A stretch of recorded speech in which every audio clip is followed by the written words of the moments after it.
Ooga, fucking Ooga, cunts, and welcome back to another hand solo, an actual nerd stream for once. It's not going to get hijacked by some drama or anything like that, except, you know what? I got to look over a fucking Magnus.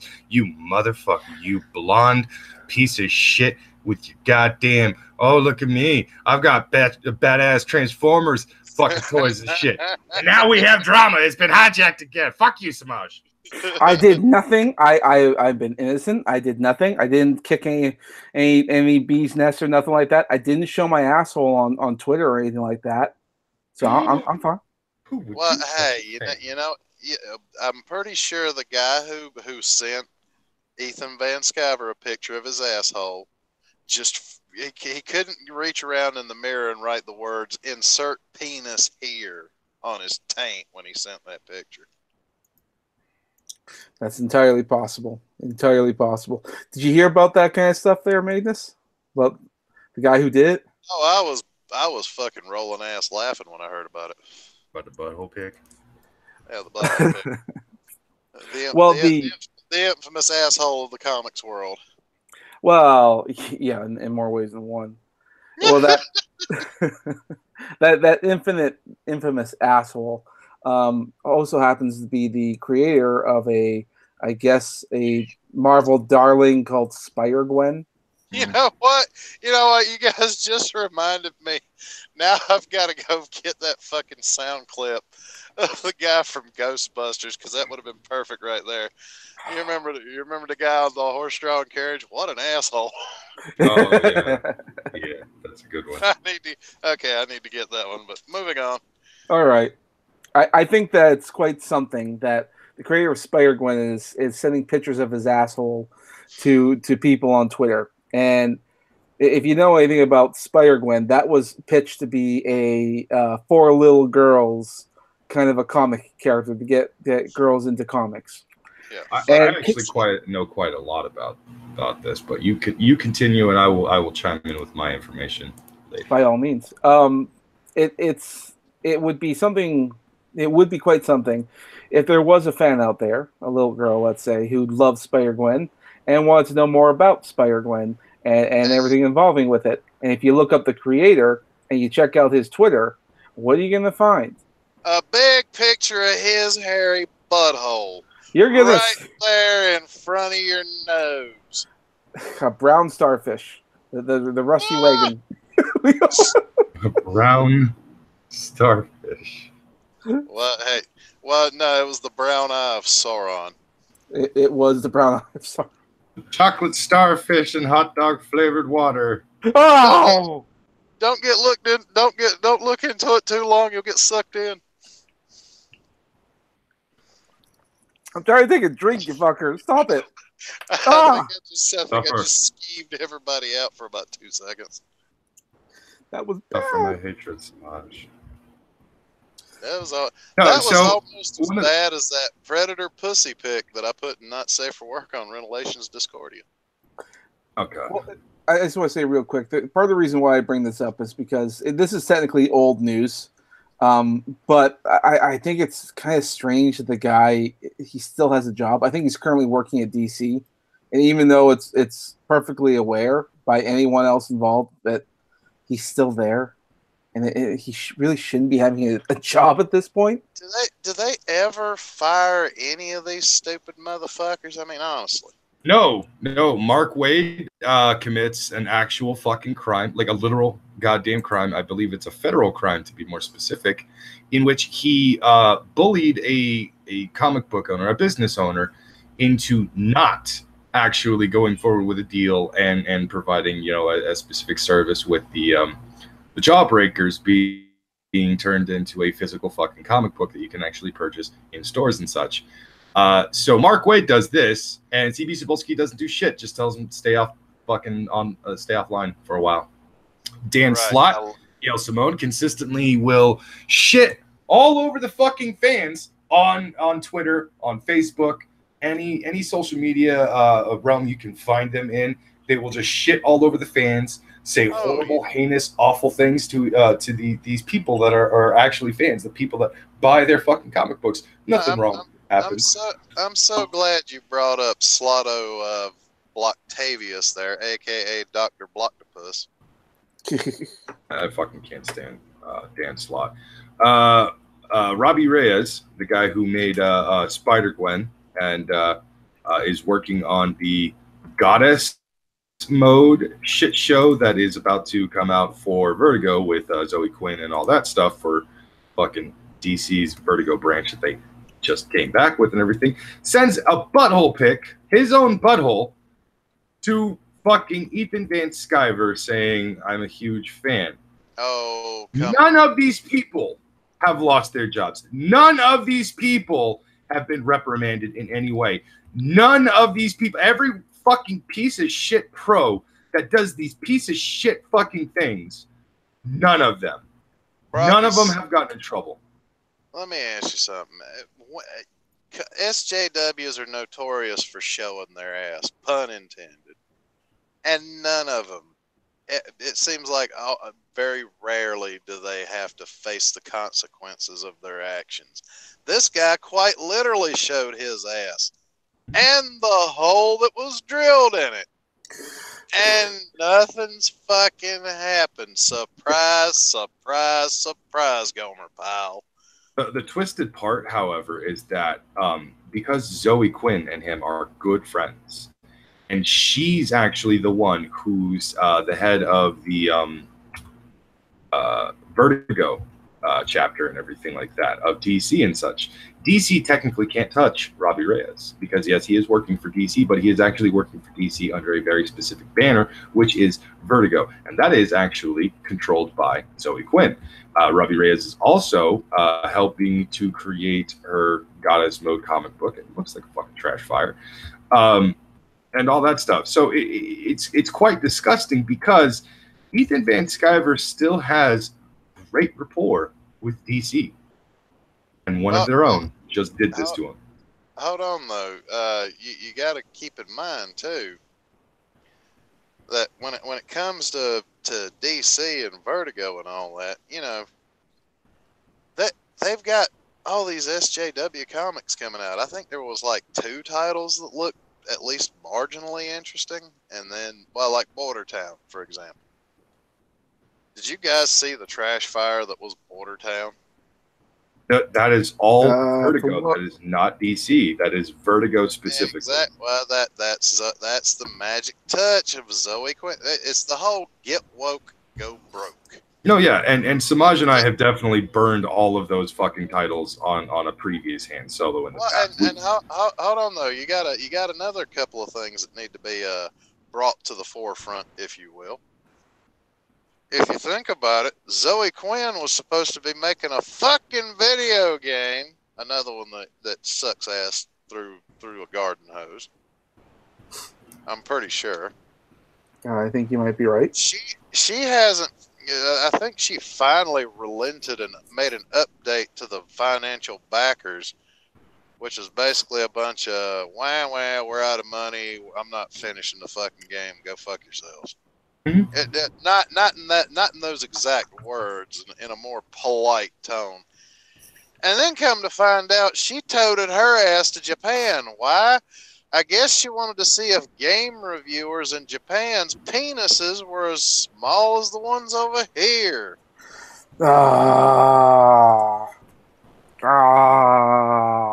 Maybe, I don't know. No, yeah, actually, I did find that quite fucked up. I believe the Quartering covered this in one of his recent videos. Jeremy is pretty good on keeping up to date on all things bullshit in nerd fucking in the nerd kingdom and shit. We're in no way breaking news here. What we're doing is we're adding our own amusing spin to it. That's all we're doing here. That's completely understandable. My only point is that, I mean, other people have covered these stories before, and we're just going over them in case people did not see them. Yeah, like I said, we're adding our own entertaining viewpoints to it, or at least somewhat entertaining, I would guess, at the very least. I would say we're pretty entertaining. Well, it makes us laugh. I think it's just a bunch of people fucking burping, farting, and using bad words, but that's just us.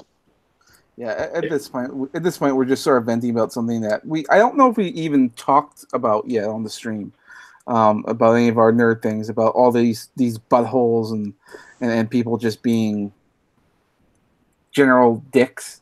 You think Robbie Reyes' favorite band is the Butthole Surfers? Probably. Very hairy butthole, though. I don't know if you've seen those pictures. There's like a cactus coming out of his asshole. Well, hey, man, women don't shave their legs unless they're expecting to get laid. We all know how it works. And American Phoenix in the chat brought up a very good point. He says he's doing fine, Semaj. So that's good. I'm glad to hear you're fine. Oh, what's this?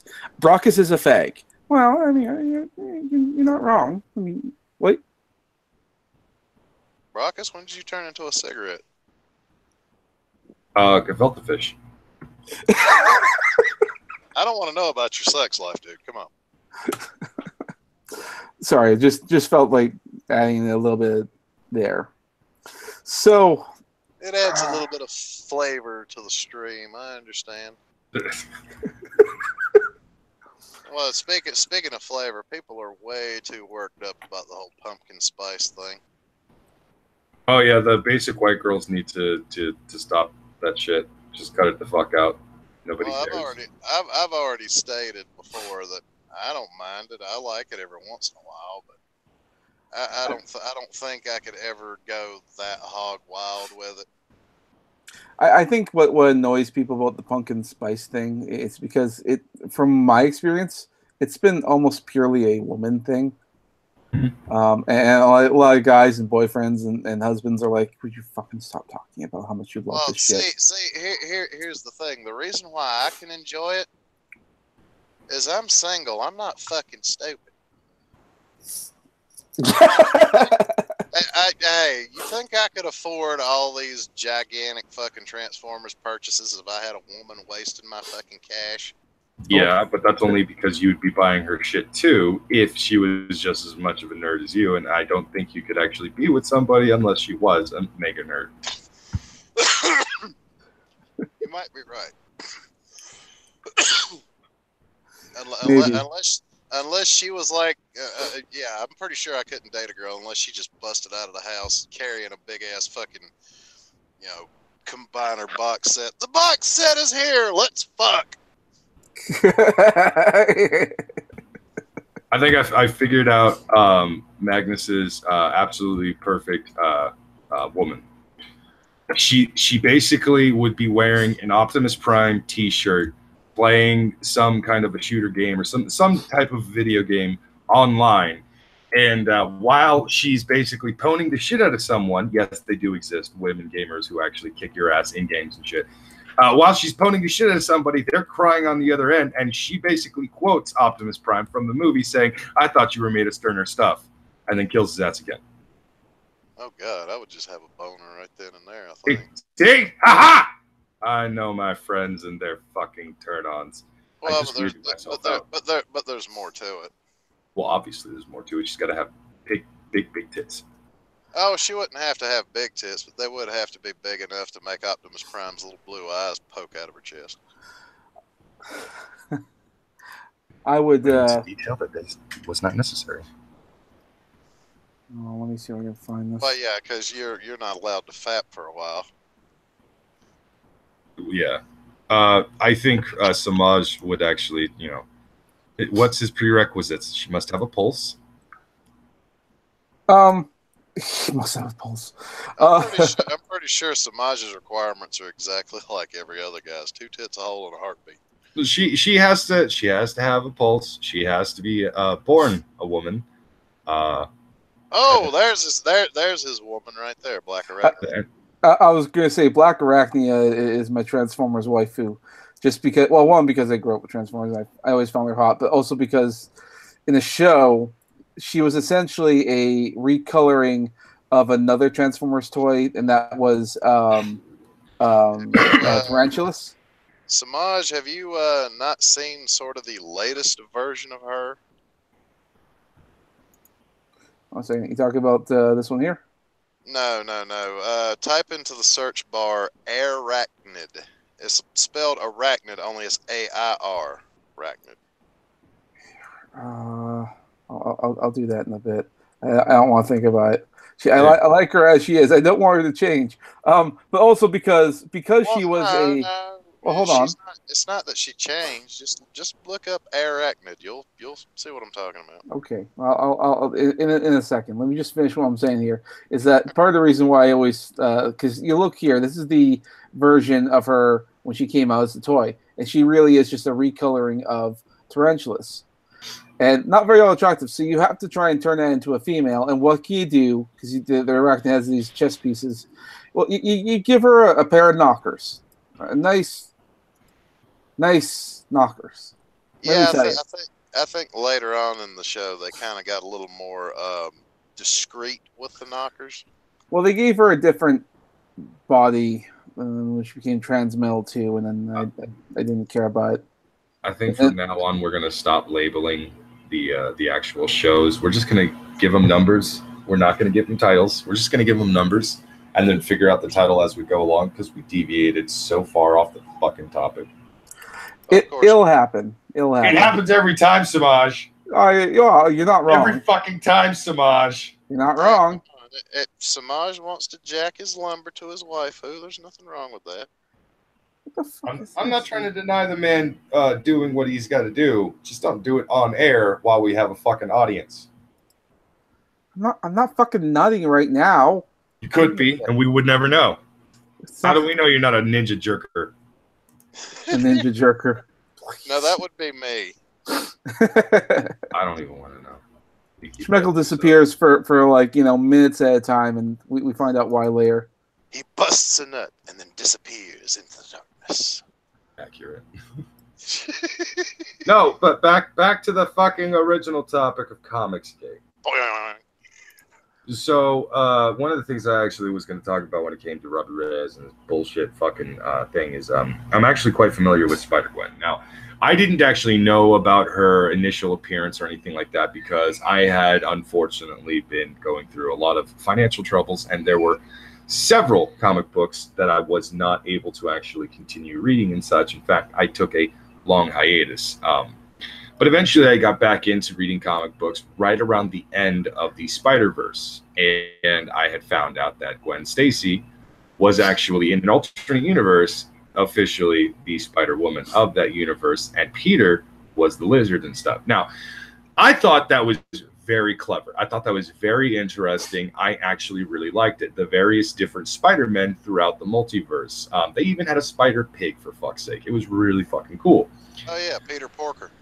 Yeah, come to find out, shortly after Spider-Verse, Spider-Gwen had actually gained enough popularity and enough traction that they actually went forward with a legit miniseries of her, a 6-part issue called Spider-Gwen, which was awesome. I own all 6. But then the story kind of starts taking a really weird turn.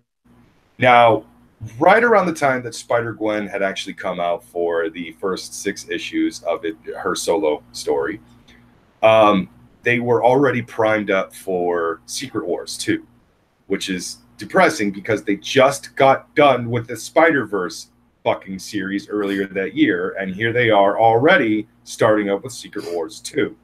Followed only eventually with fucking Civil War 2. Because, Marvel's not drowning in a pool of their own bullshit. No, they're totally fine, even though they have to dip into a lot of fucking stories that have already been done before. Oh, God. They just keep rehashing old stories that were actually very popular, like the Secret Wars, like the Civil War, stuff like that. Hang on, though. I got one thing to throw out there. Then how the fuck did they get the whole Gwen pool thing? It's like, first of all, you're talking about Spider-Gwen, and it's like, that's got to be the stupidest fucking thing I've ever heard, because she's using her real name in her superhero name. No. That's just what the comic book is called. She's actually Spider-Woman in the comic book. In the comic book, Gwen Stacy is actually Spider-Woman. We just call the comic books Spider-Gwen because that was the nickname everybody gave her in the Spider-Verse story arc. Well, that's what the fans were calling her. They were referring to her Spider-Gwen because there are so many different versions of Spider-Woman whenever you say Spider Woman, everybody immediately starts asking, well, which Spider Woman are we talking about? Mary J. What is her goddamn name? Are we talking about May Parker? Are we talking about Jessica Drew? Are we talking about Gwen Stacy? Are we talking about this? Are we talking about that? So there's too many fucking Spider Women. So they eventually just shortened it up and specified Spider Gwen. So that's what the comic books are. How about we just talk about the one with the really nice ass? They all have really nice asses. Don't. Wow. There you go. It's just confusion all over the place.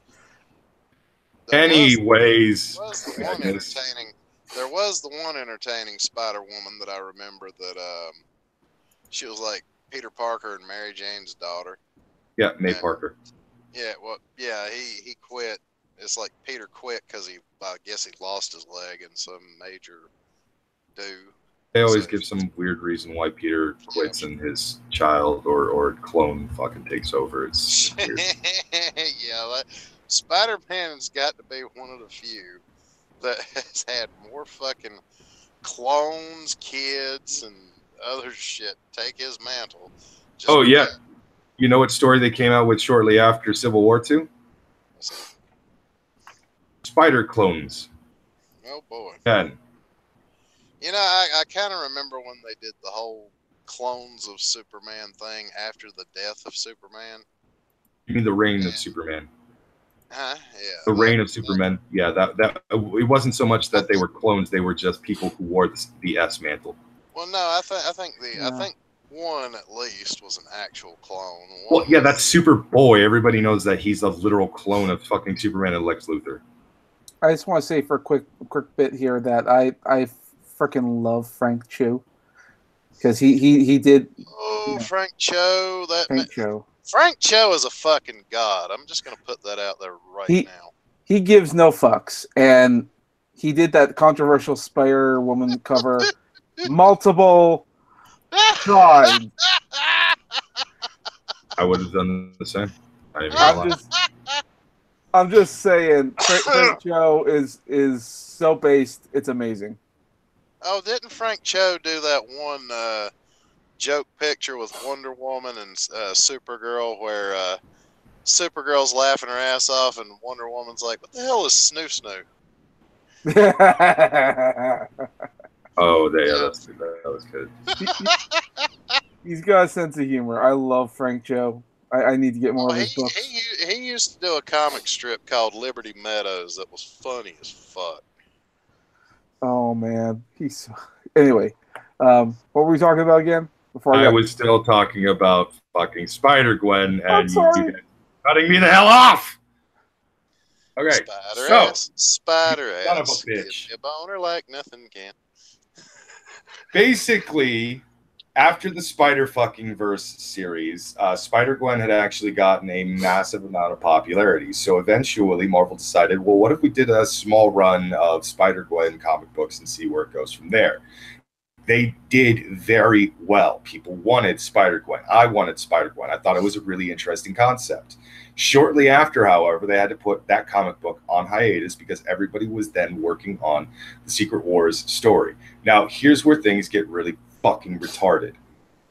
The Spider-Gwen concept was so over-the-top popular that they started messing around with concept art of Gwen Stacy in various alternate universes where she actually donned the identity of popular superheroes of the Avengers themselves. So since she already started off as Spider-Gwen, they created Gwen-Hulk.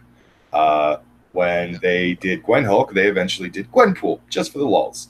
When they did Gwenpool, they eventually did Dr. Stacy or Dr. Strange Stacy. Like, basically, it's a Doctor Strange version of Gwen Stacy, or Gwen Stacy version of Doctor Strange. I think what they did is they had covers because they have like a month of just covers of one character every now and then, and then they did the covers of all of them as Gwen as all these different characters. So Gwen as Thor, Gwen as Hulk, Gwen as all this stuff. It was more of a cover thing, one of them. But that's also how we got Gwenpool. That's exactly how we got Gwenpool. Again, went a little bit on the crazy side. They went a little over the top with the Gwenpool art. And they decided, we want this to become a thing. Now, when they decided to go forward with Gwenpool, she was supposed to be a one-off character, a legitimate Squirrel Girl that pops up for one fucking issue and then goes away forever. That was how Squirrel Girl was supposed to be, although it was actually slated for a few more issues, and then they just kept building on the joke. But that was a good joke that I hate now. Gwenpool, however, was just a goddamn travesty that should have never fucking existed. Squirrel Girl, and all the rest of them seem to be like that really good joke that 9gag got a hold of and turned it to shit. Kinda. It was actually a Tumblr artist and a Tumblr writer from Tumblr who basically ruined that character entirely. And let's not beat around the bush, boys. Don't you guys are giving me too many ideas of Rule 34 pictures. I'm gonna have to be looking up on the interwebs. Don't do it. I'm gonna have to. Just let you know that a lot of the feminists and everyone out there look at Gwenpool as like the sacred cow. Like, you cannot loot her. She is pure. She is innocent. She is. Oh. Motherfucker, I was just telling you two about a predator pussy pic that I found on Twitter of all fucking places. If they will lewd a predator, no one is safe. I don't give a fuck how sacred that cow is. Rule 34 is going to milk it. Yeah, that they tend to forget how the internet works. Like, don't tell them not to do something; they'll do it. Rule 34 is one of the rules of the internet.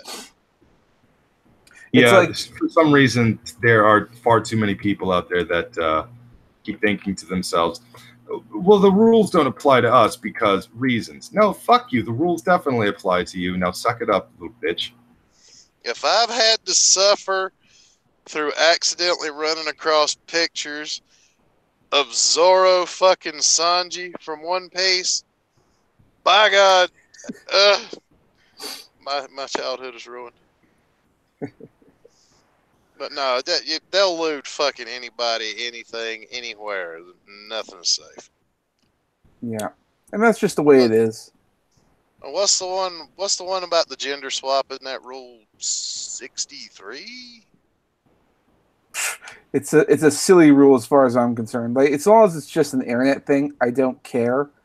But when you imply that into the real world, like the Ghostbusters, I'm like, all right, guys, it's an internet. That wasn't a rule. If they had actually created characters that were almost dead identical to the original Ghostbusters, except that they were women, that would have been a Rule 63. Now, what they did was an unholy abomination that should never have seen the light of day. They show Paul Feig should be ashamed of himself for the rest of his life. He should. Well, there'll be a holy crusade, if you ask me, if he ever tries again to make a sequel. Even though rumors are he is trying it. You know what? Underneath that thing, yeah, that one almost looks like a cosplay pic. I wonder how many lewd Spider-Gwen cosplays we could probably find out there in the world. Fuck tons. A lot. Good. I will be probably busy. I'm going to be taking a day off starting tomorrow. My next load doesn't pick up until Friday. Believe you me, I'm going to be doing some research, if you want to call it that. See, I think one of the things about some of this, from a visual perspective, I don't like is the mask, because it looks like she's bald, and it's just because I'm a guy, I think, because like bald women do not look good, and I think that's why they add the hood. It gives a general idea of, some hair, some feminine features in that sense. Spider boobs. Wanna squeeze me some spider boobs? The titties on that one. I know, right? Well, you can tell from the P, this is a Patreon. What is it with the Patreon artists that they're so damn good, and they can create an essence of femininity in a character that is somehow completely fucking lost on these SJW retards that are ruining these comics.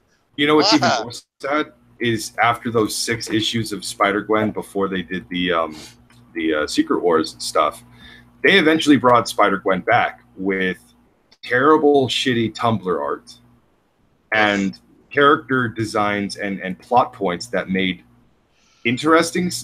It didn't make sense, but it was interesting enough. Like, for example, the Punisher never lost his family. In fact, Frank Castle wasn't a former soldier. He was the most decorated CIA and FBI agent ever. I think it's actually FBI specifically. But Frank Castle is a highly decorated law enforcement, FBI fucking officer, all that shit. He eventually dons the Punisher costume, but only in extreme cases. And when he does do it, he puts on a gas mask and all kinds of other stuff. And he's not as lethal as you would expect. He will get lethal if he has to, but he's not as lethal as, like, you know, the other Punisher was. He doesn't immediately go to kill. He actually wants to actually arrest people and shit. So this is all alternate versions, you know, of these characters. Matt Murdock actually does end up working for the Kingpin, and even though he is the blind lawyer and you know, Daredevil at the same time, he's actually a villain working for Wilson Fisk. Wilson Fisk is still a big fat white guy. Here's where he gets twisted. Captain America and Sam Wilson Falcon, they are not. And notice how Sam Wilson's name is still the same, except it's Samantha Wilson. It's a black chick as the Falcon.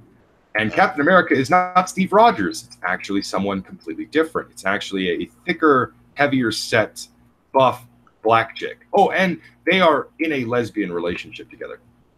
Got you. Why? You just completely lost me right there. Yeah. In the Spider-Gwen universe, Captain America and the Falcon are actually two black females who are lesbians. And Sam Wilson is the only one who gets to keep their name because it's actually Samantha Wilson, while Steve Rogers is the one who died in the Captain America backstory. And some hot... This is where none of that makes sense. It's a black woman in the 1940s who apparently is in the military and is actually so high-ranked that she has, like, super secret service clearance because she's there for private. I didn't think you could possibly make lesbians any more drab, boring, or crappy than they already were. But you just told me how. It's very annoying, but yeah, that's actually what goes on in the Spider-Gwen fucking universe with some of those characters. I gave up on the series entirely shortly after the continuous bullshit that I fucking had to deal with when it came to the Spider-Gwen comic books. I was still buying them, hoping to God that it would get better. The art never got better. The stories never got better. In fact, they got cringier and worse. At one point, they actually derailed one of their own main plot points just to push a feminist fucking propaganda bit. Not even shitting. There was an entire fucking issue based around just the dumbest of fucking feminist propaganda. I was pissed the hell off. I had finally quit around that time, but I was checking in on Spider-Gwen just to see what was going on. I can't remember what issue it was, but it was horseshit. It was absolute dog shit. And I was like, yep, I'm glad I walked away from this. Fuck this. You guys ruined a potentially good character. But here's the twisted part. Before, in that first 6 run, the art was great, the writing was decent, and it seemed like it was a very promising comic book. And then it just got fucking SJW'd up. Gwenpool was never good. Gwenpool was never fucking good. And here's the stupid part. That's not even Gwen Stacy. She's called Gwenpool because of the color scheme similar to that of Spider-Gwen. And this was just a concept art that somebody had actually drawn up for that cover thing. See though. Okay, so I'm gonna correct you there on a few things. Gwenpool, this particular artist was actually, it's not a artist; it's a team of artists. Gwenpool was eventually handed off to a Japanese company, which is why they adapted this very anime / manga look to it. It was very nice. It actually is nice, and it is really good, and they did really well, but it wasn't promoted very well.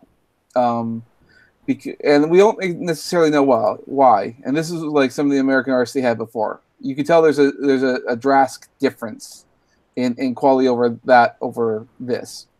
And the anime art style was actually much more appealing. And part of the reason she took on the name Gwenpool is because it was a character from a universe that has comic books like Marvel and all that, and she ended up in the Marvel universe. But then she's like, I don't know exactly how I got in here, but I'm self-aware of all this. And who else is self-aware? Deadpool. So maybe I'm a pool who somehow knows how this all works. And then towards the end of the run, because it did get canceled, so they came up with an ending where she was so self-aware that a future version of herself came up and to just sort of drive home and just tell her, like, yeah, these are the gutters. I mean, you could travel through here if you wanted to. That one panel I was looking at, let me see if I can find it again, where it actually becomes so self-aware that picture of her crying and she's saying, please don't cancel me. I know the sales are bad, and she knows why the books are ending. She knows why her world's coming to a halt. She knows perfectly well, and she says so in the comic. That's why Gwenpool was based as fuck. But that also might be why it got canceled, because it's too based. Let's not forget. You realize that she's not completely canceled, right? Let's not forget, guys, that her replacement is actually apparently a hell of a lot funnier. A guy called Wanpool.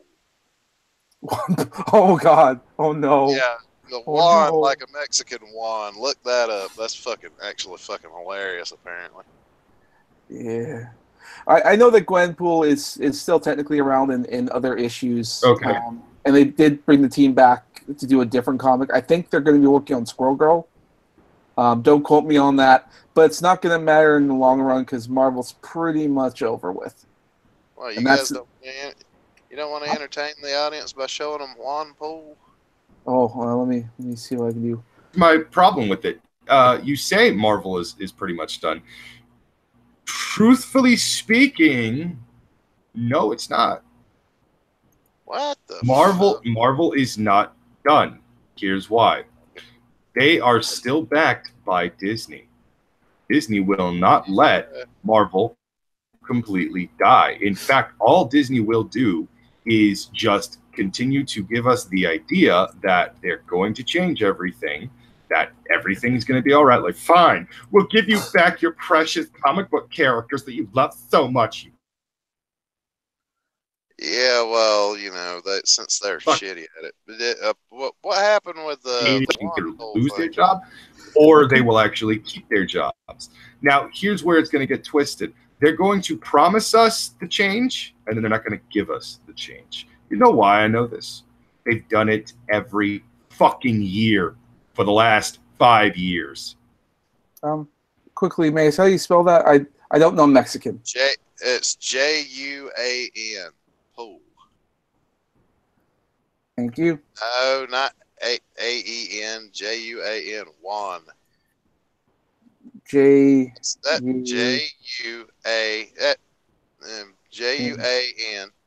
Pool. Thank you. There he is, Wanpool. No. No. No. Why? You don't like a fat Mexican Gwenpool? He's not good. It's not funny as hell, dude. It's not good. Apparently, people actually like this shit. Apparently, it's pretty popular because, I think it's just as stupid, if not a hell of a lot more stupid than Deadpool himself. Could very well be. He's like some fat gay Mexican dude that has the same powers, I think, as Deadpool. I did want to say to your point there, Brockus, about Disney. I want to say you're right that Disney has all this money to back them up. I don't think that they do. And the reason why I say that is because Disney is actually hurting. I need you to actually repeat that because I don't know what's going on my end, but apparently I've been having some connection issues. Oh, I'm sorry. No, I was just going to say I had some disagreements. I was going to say that Disney is actually hurting more so than anything else in regards to money and everything. And part of it is actually because of Star Wars. They invested a fair bit of money into the Star Wars franchise, and it's not paying off. Yeah, And it's not paying off hard. They dumped all their cash straight into the toilet bowl, flushed it, and then, oh no, where did all our money go? Well, and not just that. I mean, like China doesn't have they didn't grow up with Star Wars like all of us, so they have no emotional backing as to why to actually get invested in Star Wars, and so because of that, they're not going out to see these movies. They've lost money consecutively on each one of these Star Wars movies, and it's cost them a great deal amount of money. And even though they're working on this, new Star Wars, it's not going to make them any money either, even if it's really good. See, you kind of hit the nail on the head there, Semaj. It's because they're kind of shitting on the faces of the people who actually would go see it, the American audiences, the people who've been fans for practically their entire fucking lives. And they're expecting the Chinese to bail them out, and they're like, no. Yeah, I mean the Chinese would have been a good mode there, but it's not. And then they are actually, from what I've been hearing, rumors are going about in the rumor mill that the Marvel movies are also not doing all that good. And one example being is that the big one being Black Panther didn't do good in China, and then in fact it could have easily hurt the market, and it's not a very good turnout, and mostly because they're trying the diversity shtick with one of the most racist groups in the country, not just the Chinese, but Asians in general. So yeah, your diversity shit's gonna go over perfect over there. This is why I wish Octane was here, because I would have loved to have gotten the slightly Asian fucking point of view, where he can confirm, like most Asians will, Asian people are so racist they even hate their own kind. Yeah. There was a reviewer for the Star Wars movie, or no, I mean Black Panther, in China, and he said something I thought was interesting. He said he had to pinch himself awake. It was so black in the theaters.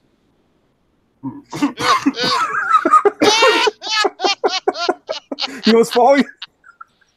I heard this review and I went, "What?" I mean, I say the N-word from time to time, but even that, like, what? Did it just get dark in here? That was pretty goddamn brutal. That's pretty savage. But yeah, that's how the Chinese feel on the whole diversity aspect. So you factor that in. Black Panther did not do well in China, and it was arguably the biggest flop in the Marvel universe so far. So that's something that you have to keep in mind.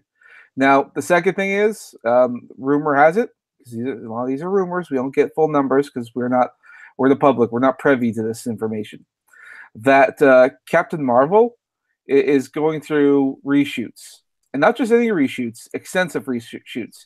And not just extensive reshoots, they're redoing the entire movie. Really? Well, because the movie that they made didn't test very well, didn't screen very well. The people who have seen it, the early ones, some of them have broken their whatever it is they signed not to say. They're coming out saying this is a terrible movie. And also, like I said, are you talking about the NDA? Yeah, thank you, NDA. But a lot of that they've also been saying not good things. It's apparently very not racially charged, very genderly charged, whatever. Oh, fucking Christ! I knew they were going to go that route. Yeah, well, I'm sorry. Is Carl Manvers not popular with the peoples? Something like that. It's not going well. There's one thing about it. It makes me wonder if they have to have a test audience for all these fucking movies. Why do they even put out the movies like Ghostbusters that are gonna fail hard at every aspect? You know what? This is peer pressure on a massive global scale. I'm not even shitting you. The problem is it's not even actually fucking worldwide. It really isn't. I say global scale because this is stuff that is being talked about across the fucking world at some point or another. There are articles that are written originally in English that are later translated in various different languages so people actually know what's going on in the Western world. And they are looking at all of the people in the West going, what the fuck is happening? You guys are just destroying yourselves. Because when you actually take into consideration the population of America, Canada, the UK, and half of Europe, at least, the ones that primarily can speak English, you realize that we are still nothing in the numbers of the rest of the fucking planet. And those people do not fucking care. Now you got the psychotic feminists down in the fucking in South America and everything like that. Okay, fine, whatever. That's one of the major spots, one of the hot spots for this bullshit peer pressure and everything like that. But if you look at the rest of the world, Asia doesn't care. The Middle East especially doesn't give a fuck. They're going to do what they want to do, and there's nothing you could do to stop them. Even when you threaten their very lives, they just say, fuck you. If I die, I've got 72 virgins on the other side. I don't care. What? People in fucking Africa have their own goddamn problems to deal with. They don't give a shit what's happening in the West. Come back here so I can kill you, you fucking white farmer. It's just there are far too many places in this world that do not give a flying fuck about the problem. But the people that do have a problem, they tend to be the most mind-numbingly retarded human beings that were probably bullied when they were a kid, or probably didn't get listened to enough when they were a kid, or maybe because their rich-ass parents were super fucking rich and gave them everything in the world, that fucking bastard little motherfucker decided, I am super entitled, everything belongs to me, how dare you tell me no. There's so many different things you can factor into this bullshit. It fucking sickens me. But the reason why they keep pushing this crap is because of peer pressure.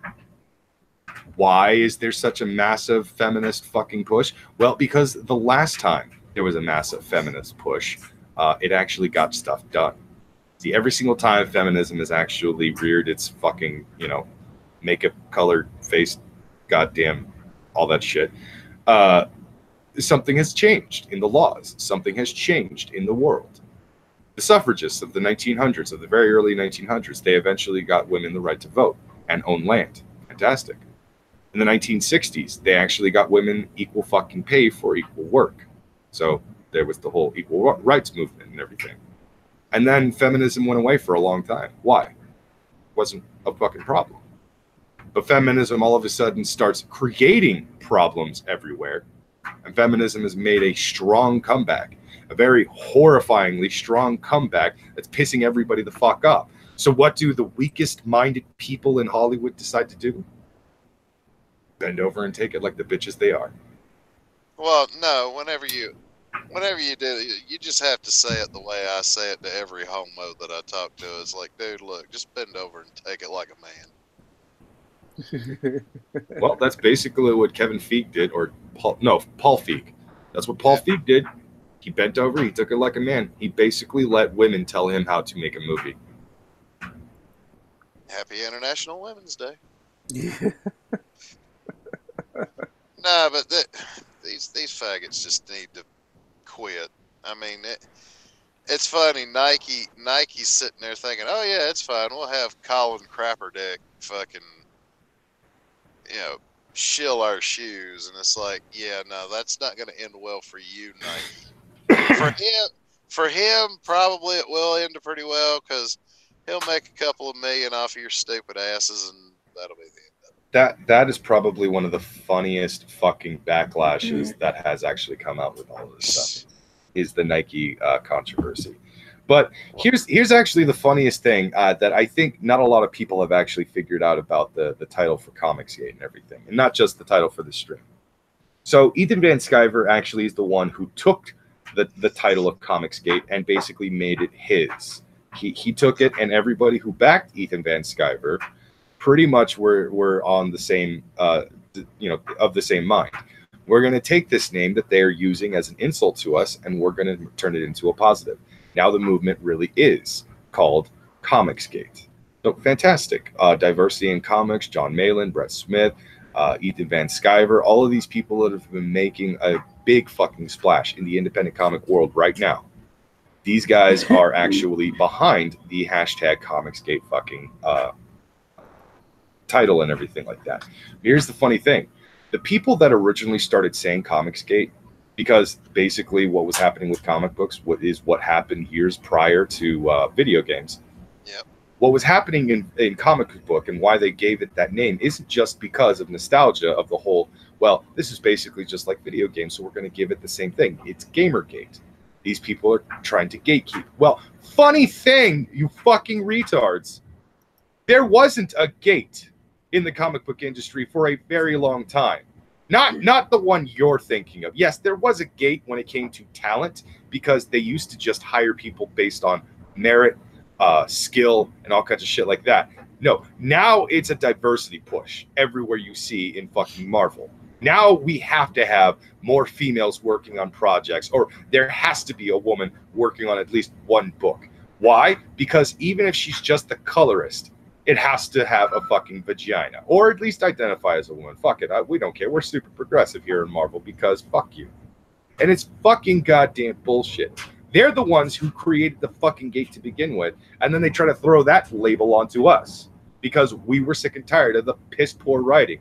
We were sick and tired of the really questionable fucking art style. We were fucking sick and tired of the extremely questionable color palettes that they would use. Yeah, pretty much. There's an entire issue of, I don't remember what comic book it is out there, but it's an X-Men issue.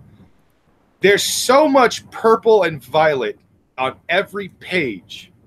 And it's just, if it was a strobe light, it would cause everybody to go into a fucking seizure. Probably.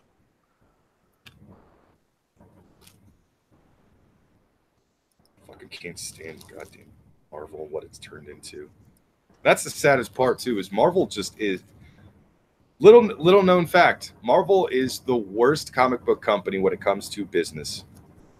They do not know how to business right. I think the shortest movement in the whole thing was Metalgate.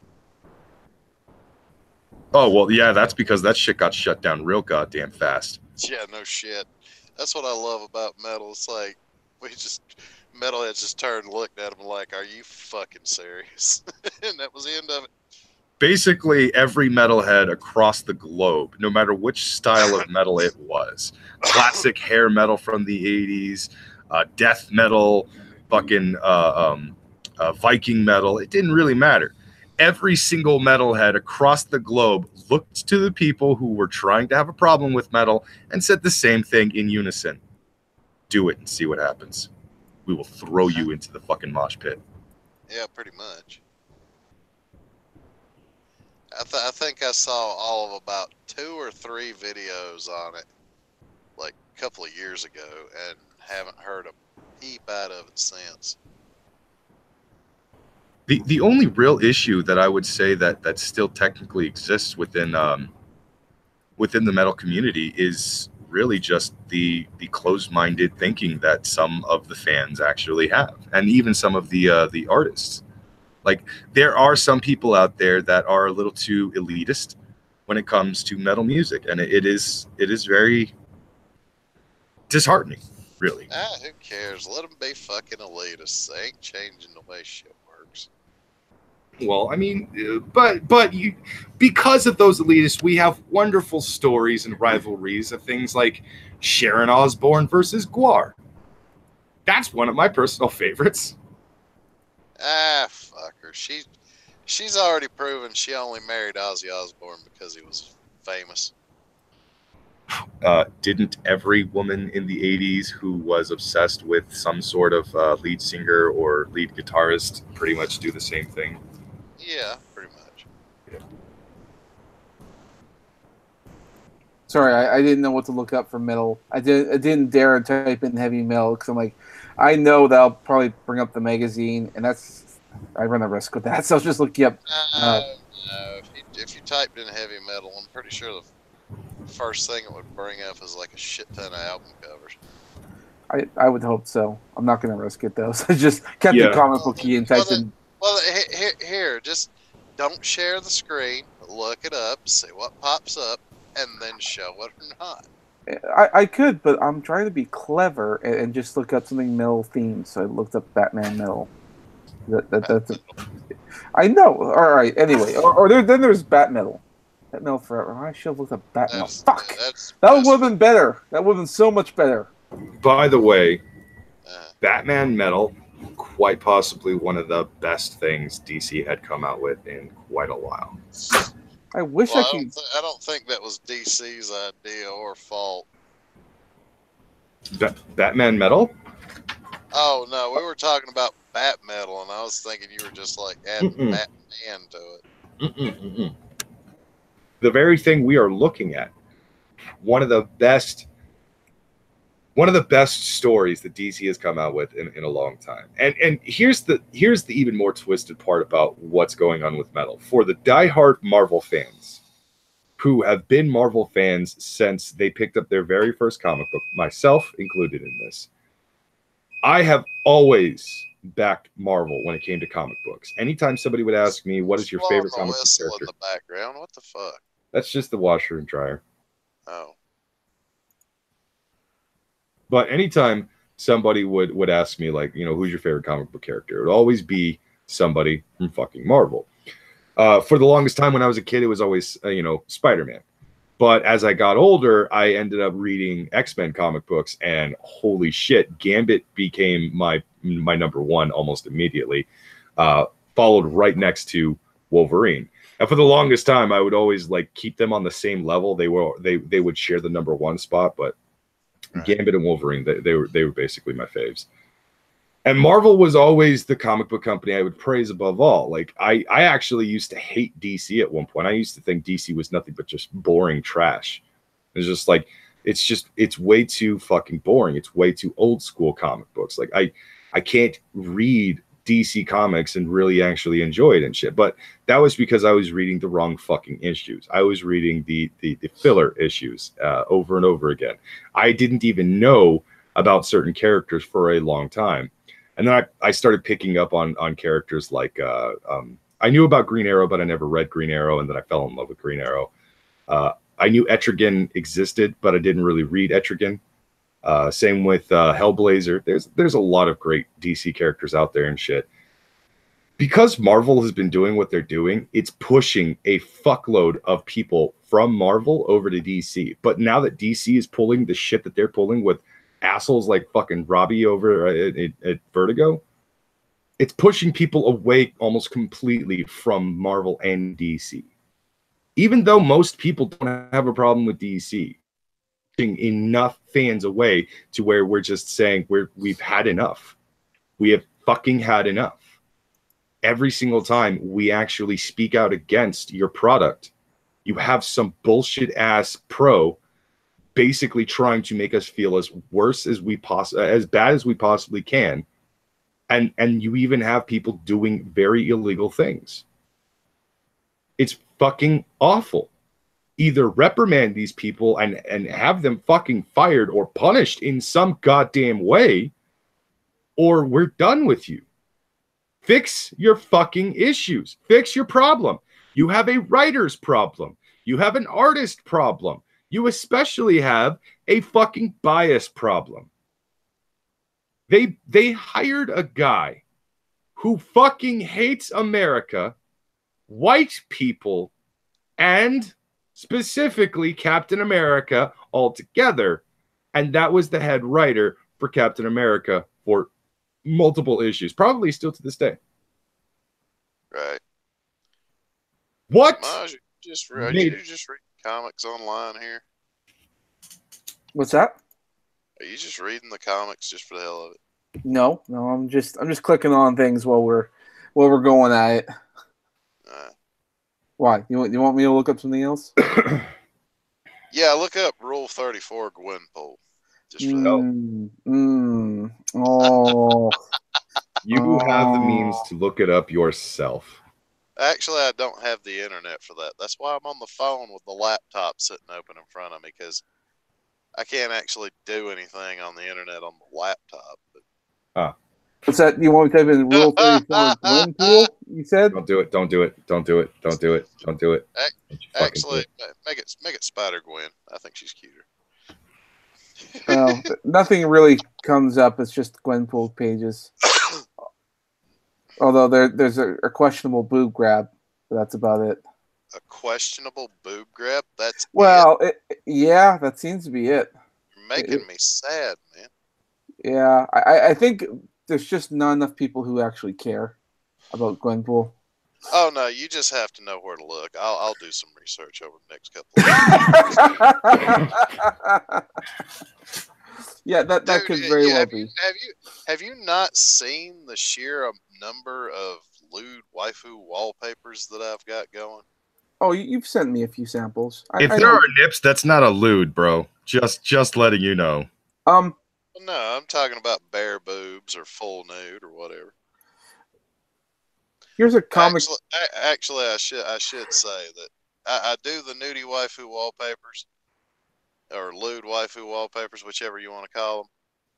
But I do make a few that are quite tame, just because, well, do you really want some woman standing behind you in public, seeing your phone and, screaming about you being a pervert? Speaking of weird stuff, while scrolling down this Rule 34 Gwenpool, they had some comic pages and panels. I actually forgot all about this. You guys know that the Vision got bored one day and decided to make a family, right? Right. He created a wife, I think a son and a daughter, and the daughter went off to join the Champions, which is sort of like a superhero group. And of course, she's supposed to be like a teenager with angsty stuff. She decided to experiment and asked to get her first kiss. And one of the members in there is the new Hulk called Amadeus Cho. I saw this panel, and I thought this is super weird.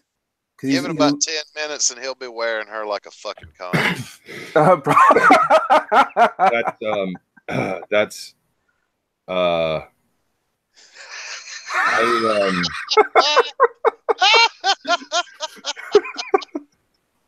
okay. One, I have a weird feeling that if I actually did get into a relationship, it's not going to happen. But if I did get into a relationship with Leaf, this would look very, very similar to the reality that is me and Leaf. Stop! I'm just saying, because of her size. Because of her size. Hold up. Take a look at that picture. Is there not a part of that almost screams, this is what pedophilia looks like? That's actually exactly what I was going to get to, because I was just judging it based on the fact that Leaf is a very small woman and I'm a very large man. And so my first thought is, if I was to date someone of Leaf's size, this is kind of how it would probably look if I went to hug her or kiss her or some shit like that. But then the somewhat creepier side of it comes out, and I'm just like, yeah, this still doesn't feel right. Well, you know what? If you want to get an idea, hire a midget hooker and see what it's like first. I just wanted to say that this is an actual panel in a Marvel comic that's supposed to be for teens, and I'm like, this is weird. Well, we've had pictures of Betty Ross kissing Bruce Banner as Hulk. That's not that weird. We've seen shit like this before. I think the only thing that makes this much creepier is when you actually take into consideration that, yes, the girl is supposed to be of age, so to speak, but realistically, she's 3. Yeah. There's layers upon layers in this smelly onion that is Marvel Comics. Well, these layers are not good. She couldn't find somebody, more. She couldn't pick on somebody more her size. Well, this is the Champions, and the Champions is basically the David Hogg team of superheroes for Marvel. God.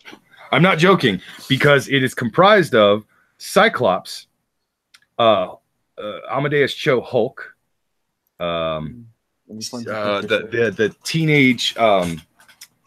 teenage version of Nova. I'm forgetting what his full name is, but it's Sam something or other.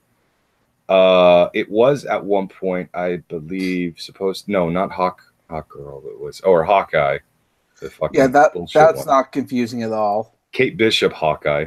Yeah. No, but yeah, also Vision, female Vision, Miles Morales, Spider-Man, and Ms. Marvel.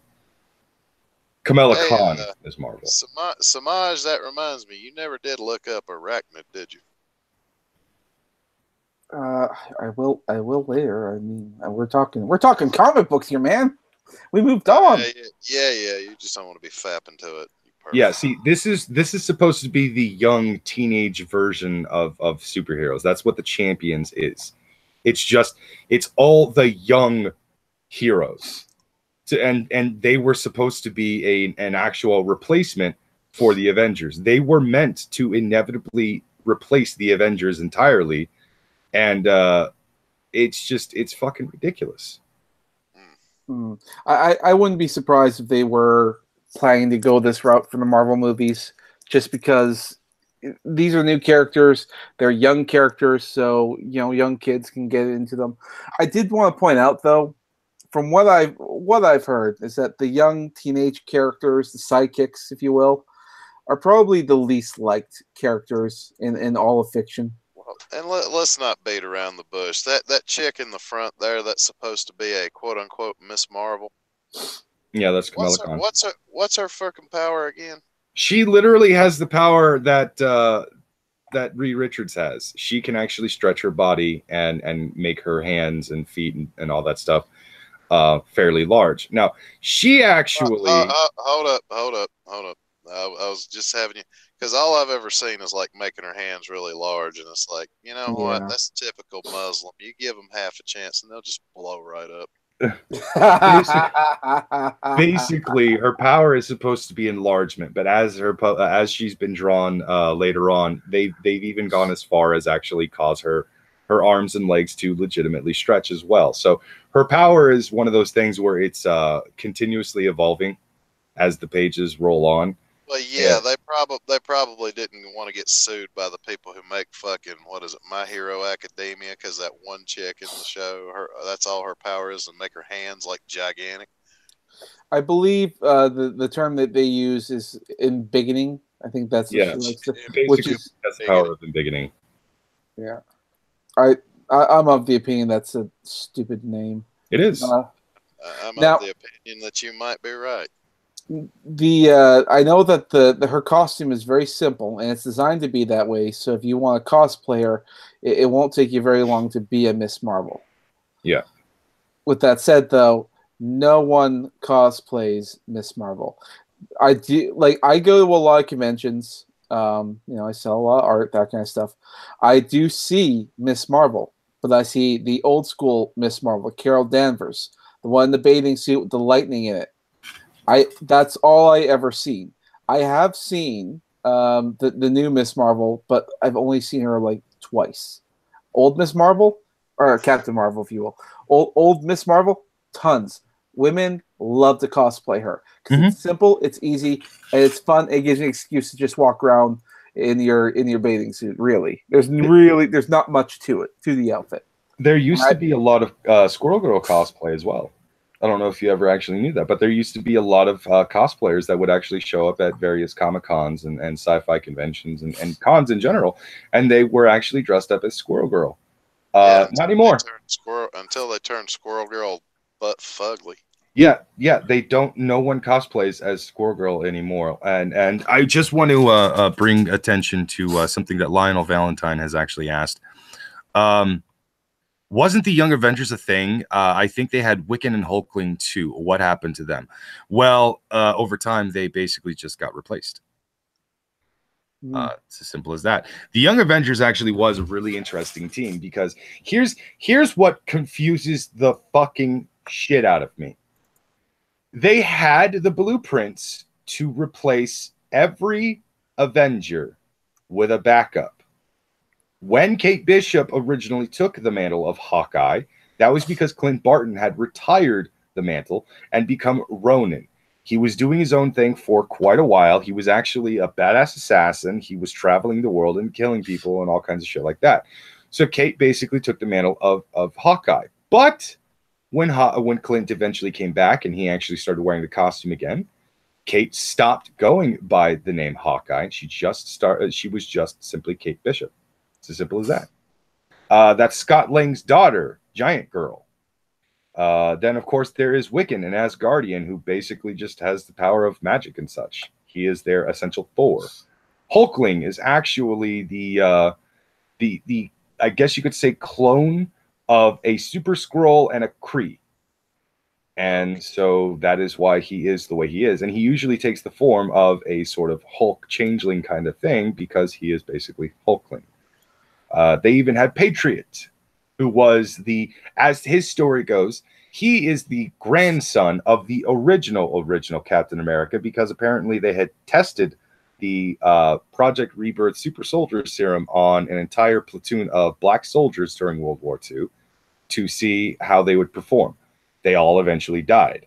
One of them managed to live long enough to actually have a grandson, and some of the Super Soldier Serum carried into his grandson, which would eventually become Patriot. Or at least that's what I think happened. My memory is a bit fuzzy, so don't quote me too much on that, but that is Patriot right there, the one with the classic Captain America shield, given to him by Cap himself. They had their Avengers replacements in the Young Avengers, and they were good. The Young Avengers was actually a really interesting team. They didn't sell very well, which is why they kind of sort of faded away after quite some time. But then they eventually decided that the SJW was going to take over. They made Hulkling and Wiccan gay, and they were actually in a couple as together. Fine, whatever. Nobody gave a shit about that. Kate Bishop started pushing the whole feminism thing a lot more and more, to the point where she eventually took back the name of Hawkeye. Patriot almost completely disappeared because, well, why not? Hulkling, the actual technical replacement of Hulk other than She-Hulk, was completely replaced by Amadeus Cho. Amadeus Cho had the potential to actually be the replacement for Iron Man should anything happen to both Jim Rhodes and Tony Stark at the same time, by the way. But they didn't go forward with that. So one of the reasons why I hate what Marvel has become, one of the reasons why I hate the direction they've gone, is with the previous pros who were working on all these fucking projects, they had the fucking blueprints for greatness, and they shit all over it. They threw it out the fucking window and said, we can do better. Clearly the comic book sales say different, you dumb bitches. Yeah, pretty much. Well, I think also a lot of them want to create their own characters, because if they do use them in the cinematic universe, like to make movies, they get royalty checks because of that. And so this is literally their retirement if they use these characters. Little do they know, Marvel doesn't pay their creators all that much. Like Ethan Van Sciver, he did a video where he was talking about royalties and how much he made. He made a bunch of characters that they did use in the movies, and he got a royalty check from Marvel. And that royalty check was about enough for him to pay for his groceries for 1 week. All right, that's how much he got. They did this. They used one of his characters in a Lego game, and it was enough to make enough to pay for a small yacht. All right, that was a DC character that they used in that Lego game. So if you're looking to make any money creating characters, you want to go with DC because they actually pay their creators. So, like, if you hear that kind of stuff, that's absolutely horrendous. Now, granted, royalty checks, I don't know exactly how they work, but you can cash in on things later on. So, I don't know. Maybe they're banking on merchandise sales or something. Yeah. For those of you who might actually be curious about what happened with the Young Avengers, or at least around what time the Young Avengers actually turned into shit, it was right around the time of AVX.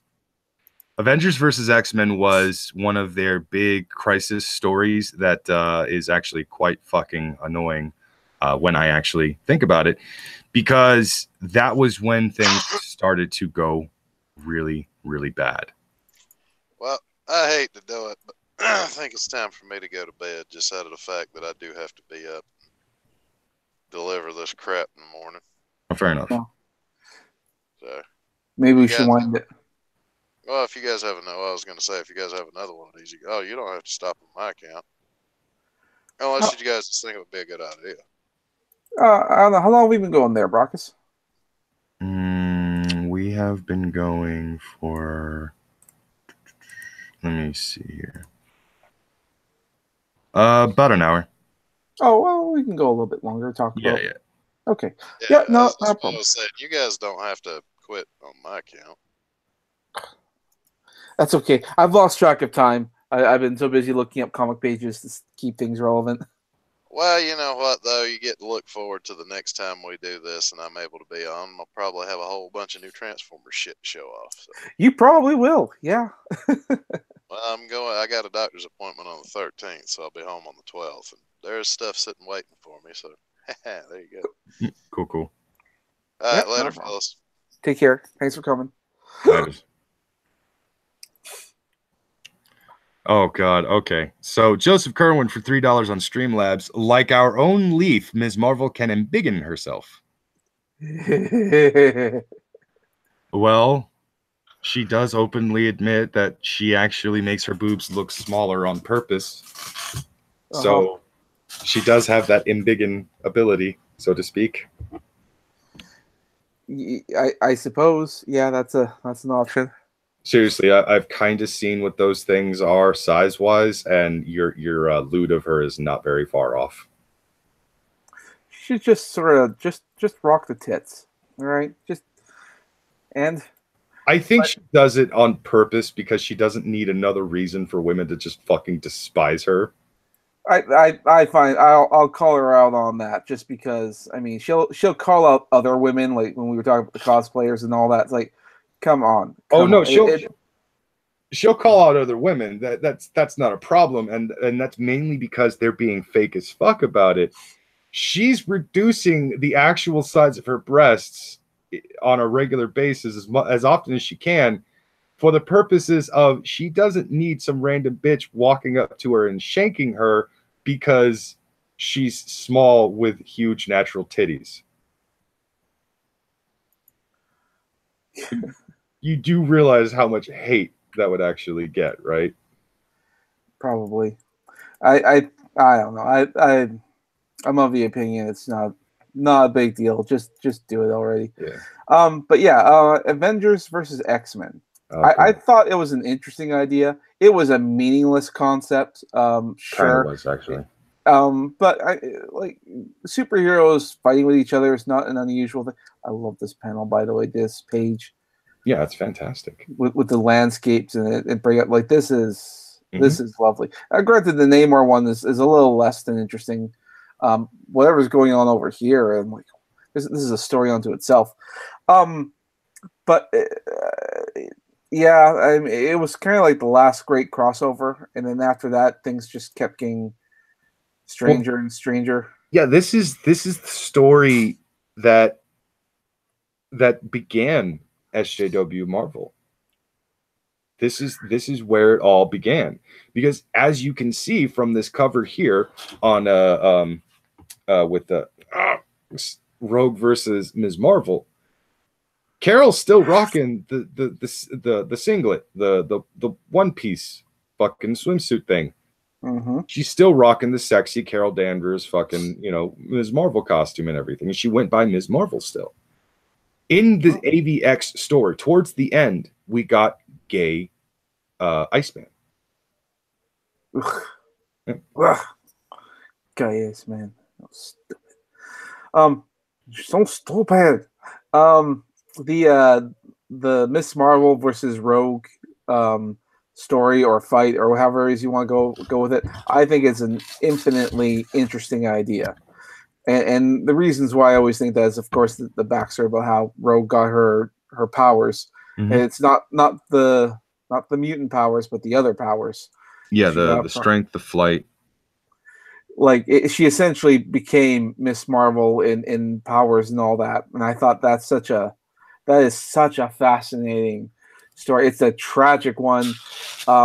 Granted, if they're doing X-Men, I pray to God, because they're already introducing Captain Marvel. It's like, please, I want Rogue. I want Rogue as she was meant to be. You know what I actually really liked about the Rogue thing, because eventually Carol does wake up, and she gets her powers back and all that stuff, and people would ask Marvel a lot. They kept asking, like, why is it that Rogue still has the power of flight and super strength and everything when Carol is clearly awake now? And Marvel's answer was fucking smooth as fuck, because apparently they had been planning it for a while. They were waiting for that time. And Marvel eventually came out and said, oh, it's because Rogue had the powers for so long that they just became part of her. So she legitimately developed a mutant power by stealing a power from a non-mutant. It's fucking amazing. And true enough, I mean, we're dealing with alien technology here. This isn't like a mutation's a natural evolution. But Carol Danvers is not a natural. She's got her powers by other means. Yeah. If you guys are not aware, the original Captain Marvel in Marvel comic books, not counting DC's Shazam, but the original Captain Marvel from Marvel Comics was actually a guy who turns out is an alien from the Kree Empire. And he comes to Earth because he was sent to Earth to basically, get an idea of, like, how the Kree are going to be able to conquer the planet and stuff like that. The planet of Earth is actually very important to both the Kree Empire as well as the Skrull Empire and the Kree. I guess they just call themselves the Kree. And so the Kree had eventually sent one of their own, Captain Marvel, to scout it out and to basically say whether or not the planet was worthy to live, or if they should just annihilate all the people and just force them to work for them, whatever the case was. Well, Marvel decided that the people were more than worthy to live in peace on their own without the Kree and all that stuff, and this pissed his own kind off quite a great deal, and they eventually came after him and such.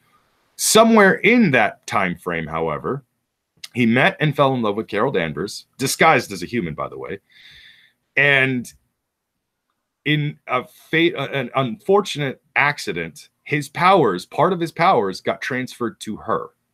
So she developed the same powers as Captain Marvel, the original Captain Marvel.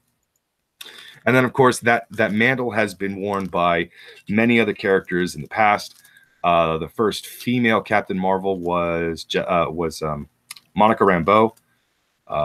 Others now know her as a different name, but I can't remember what the fuck it is.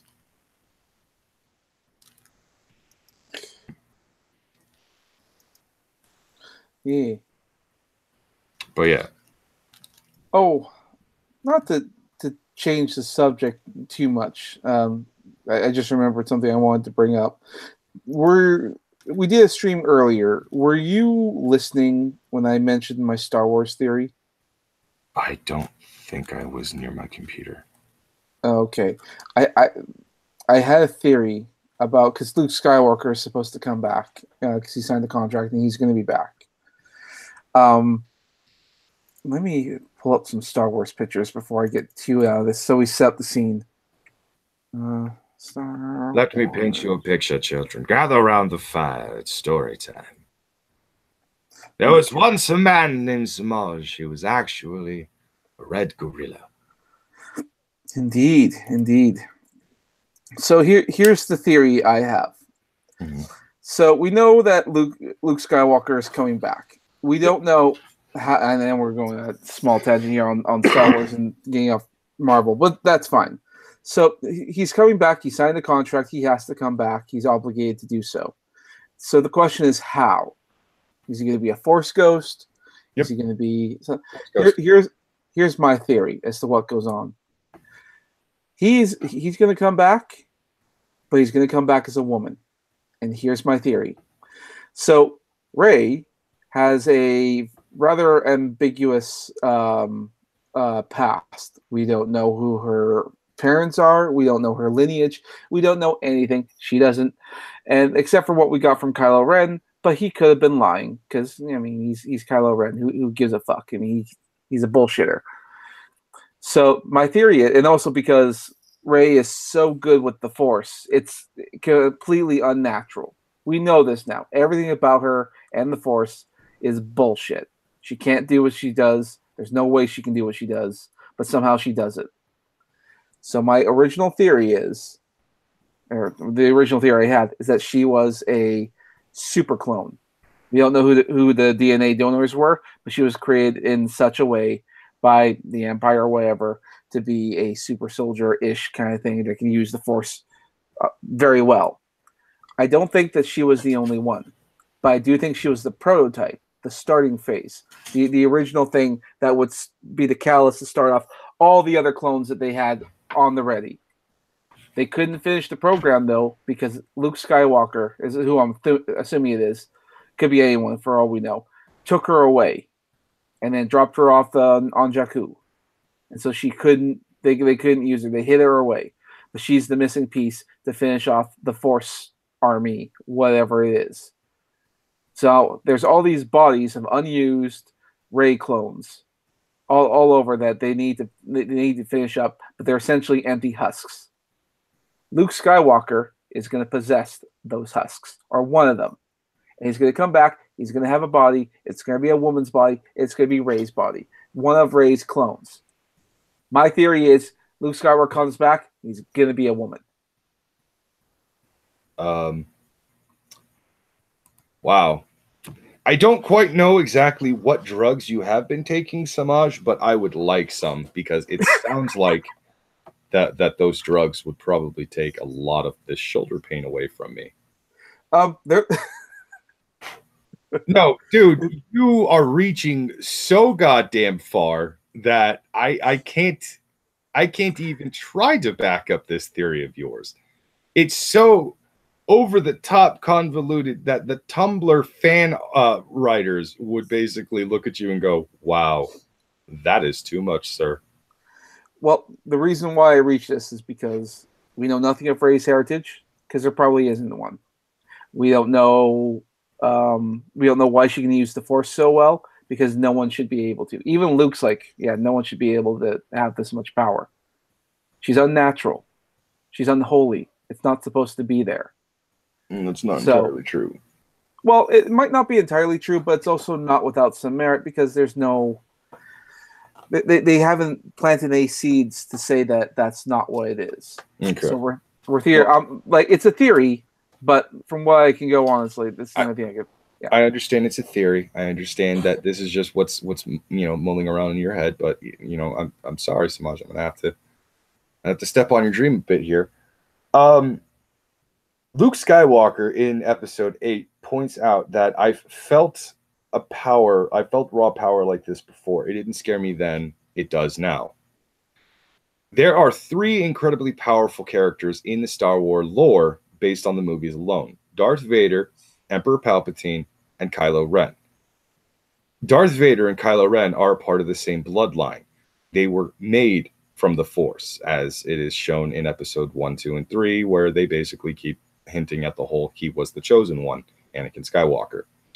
They are naturally, extremely, ridiculously powerful in the Force. The Skywalker bloodline is just built that way. Luke could have been referencing his father. Luke could have even been referencing his own his nephew. But no, he has seen power just like hers before.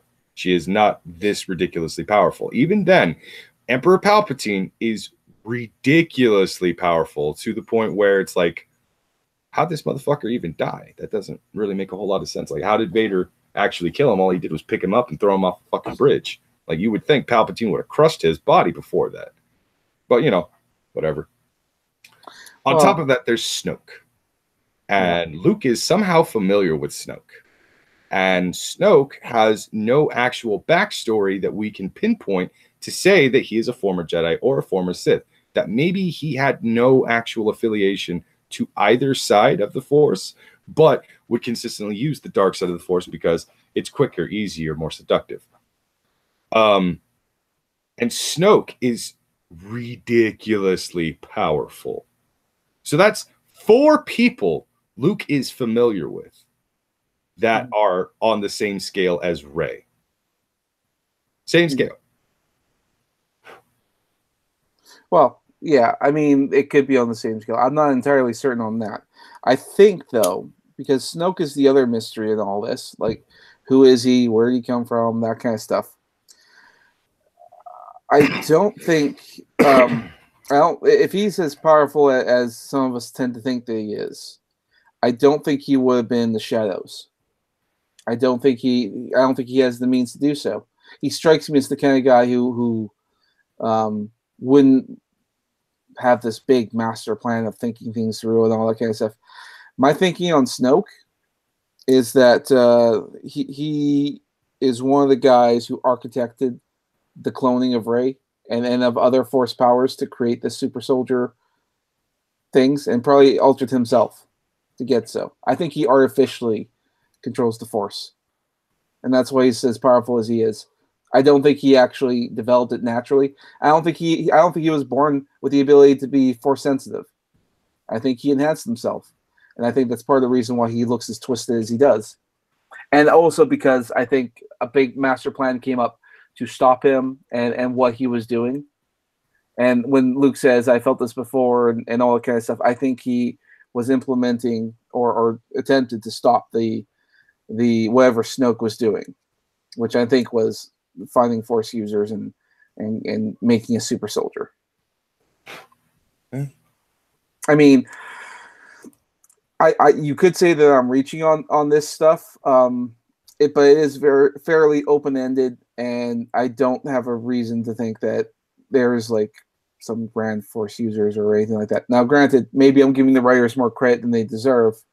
I'm just thinking, given the landscape of the people there at Lucasfilm and their way of thinking, I'm pretty sure they're going to want to end it on a trans character, and I think that's going to be Luke. Oh God, no! Please don't do that. Well, he's going to come back. I doubt he's going to be a Force ghost. I think he's going to, just because you also have to remember that nothing is sacred, and so as they made sure. No, nothing is sacred anymore. I mean, like they fucking brought Yoda back as a Force ghost and have him destroy the Jedi texts and all that. Yeah, that still confuses me. Yeah, I don't know if there's anything that can save Star Wars. God, I want to have faith in Star Wars. It's just not. But there again, this new series of movies is why Toys R Us went belly up. It's why a lot of toy stores are out there are hurting right now because sales are pretty bad, and it's also why the indie toy market is growing as much as it is, because there's so many people out there who don't like what they see on shelves, and there are Kickstarters and indie toy developers that are doing quite well, way better than I thought they would. That's why on my desk right now I have a little package of clay. So in case I ever decide I'm getting sick of this whole doing art shit, I'm going to start sculpting. If I grow sick of that, and then it's off to start moving shit in the labor field or something. Gotcha. See, I'm not smoking nothing. You're smoking something. I wish I was smoking something. That might make the world a whole lot more tolerable. Maybe. Who knows? But yeah, the bit far for you, was it? That Luke would possess an empty husk, a Rey clone. Have him be a trans woman? I'm pretty sure they'll do it. Yeah, I wouldn't exactly, try to say that they wouldn't, because clearly they would. But I just don't want them to. I don't want them to go that far.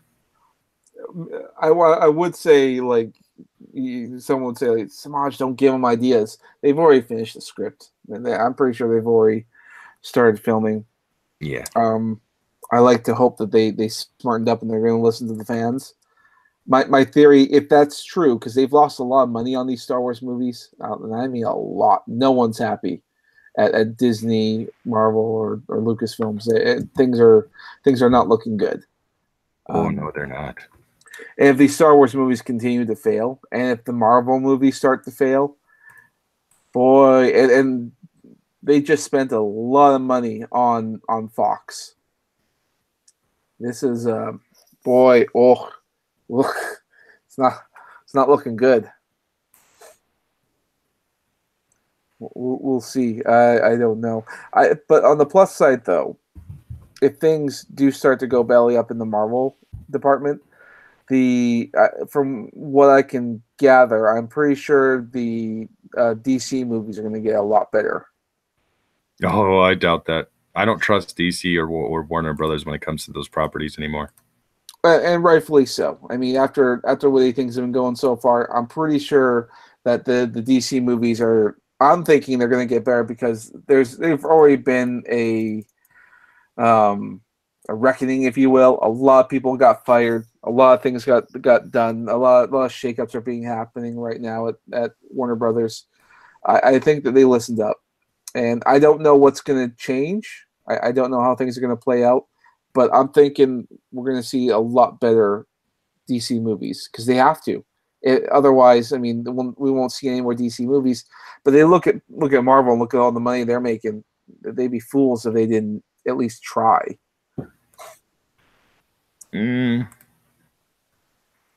Like their method before was, see everything Marvel's doing? We're going to do the opposite.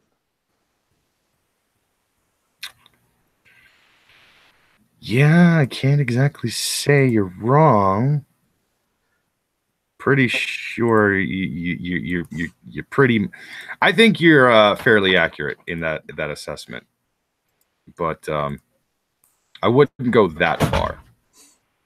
Not exactly right now, just because I have a weird feeling that they think they're gonna fix it, but they don't actually fix it. Mm. You know, like oh yeah, we're gonna make it better. We're gonna make the DCEU a much better project, and then they just keep fucking up. Like it's a little better than the previous stuff, but it's still not as good as it should be. Well, I mean, we're gonna wait for the next movies, which I think is Aquaman coming up. Yeah, there's Aquaman coming up, Wonder Woman 2, and I think they greenlit The Flash. But like, can you really fix a burning ship? Yeah, it's possible. I mean, not well. I mean, part of their problem is that they haven't done like a big planning of a cinematic universe.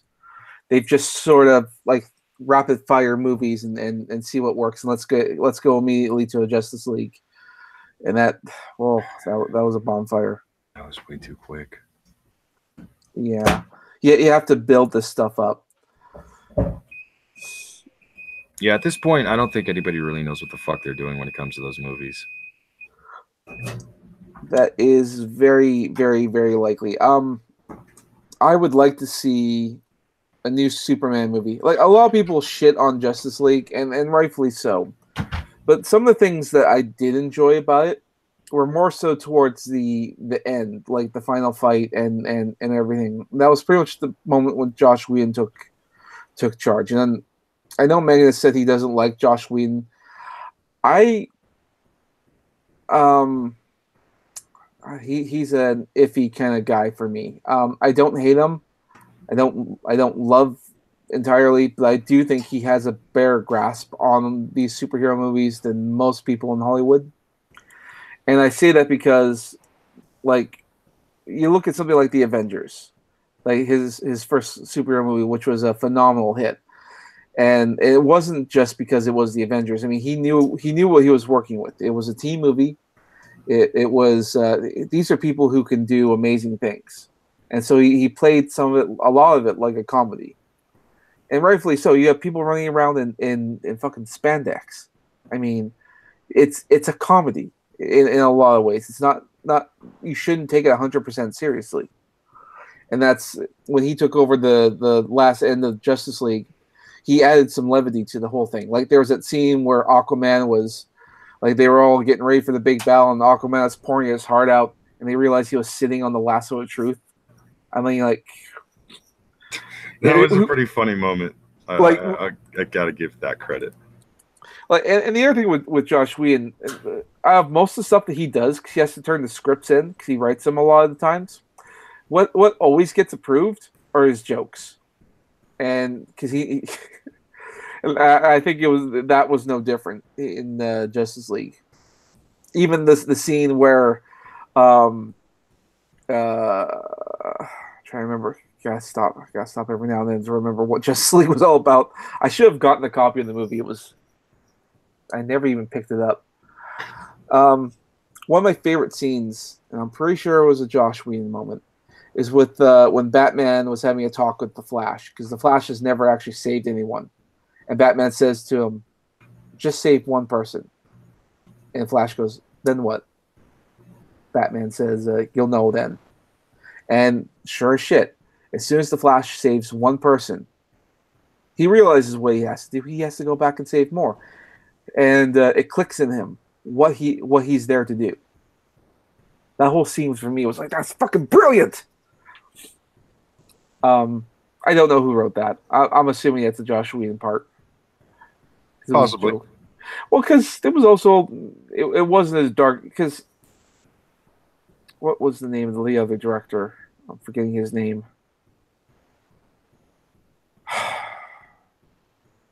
Fuck, the guy who did 300. Zack Snyder. Thank you. For some reason, I was thinking someone else. But Zack Snyder, he does very dark and gritty, but visually stunning movies. That's great and all, but at the same time, it's not that good.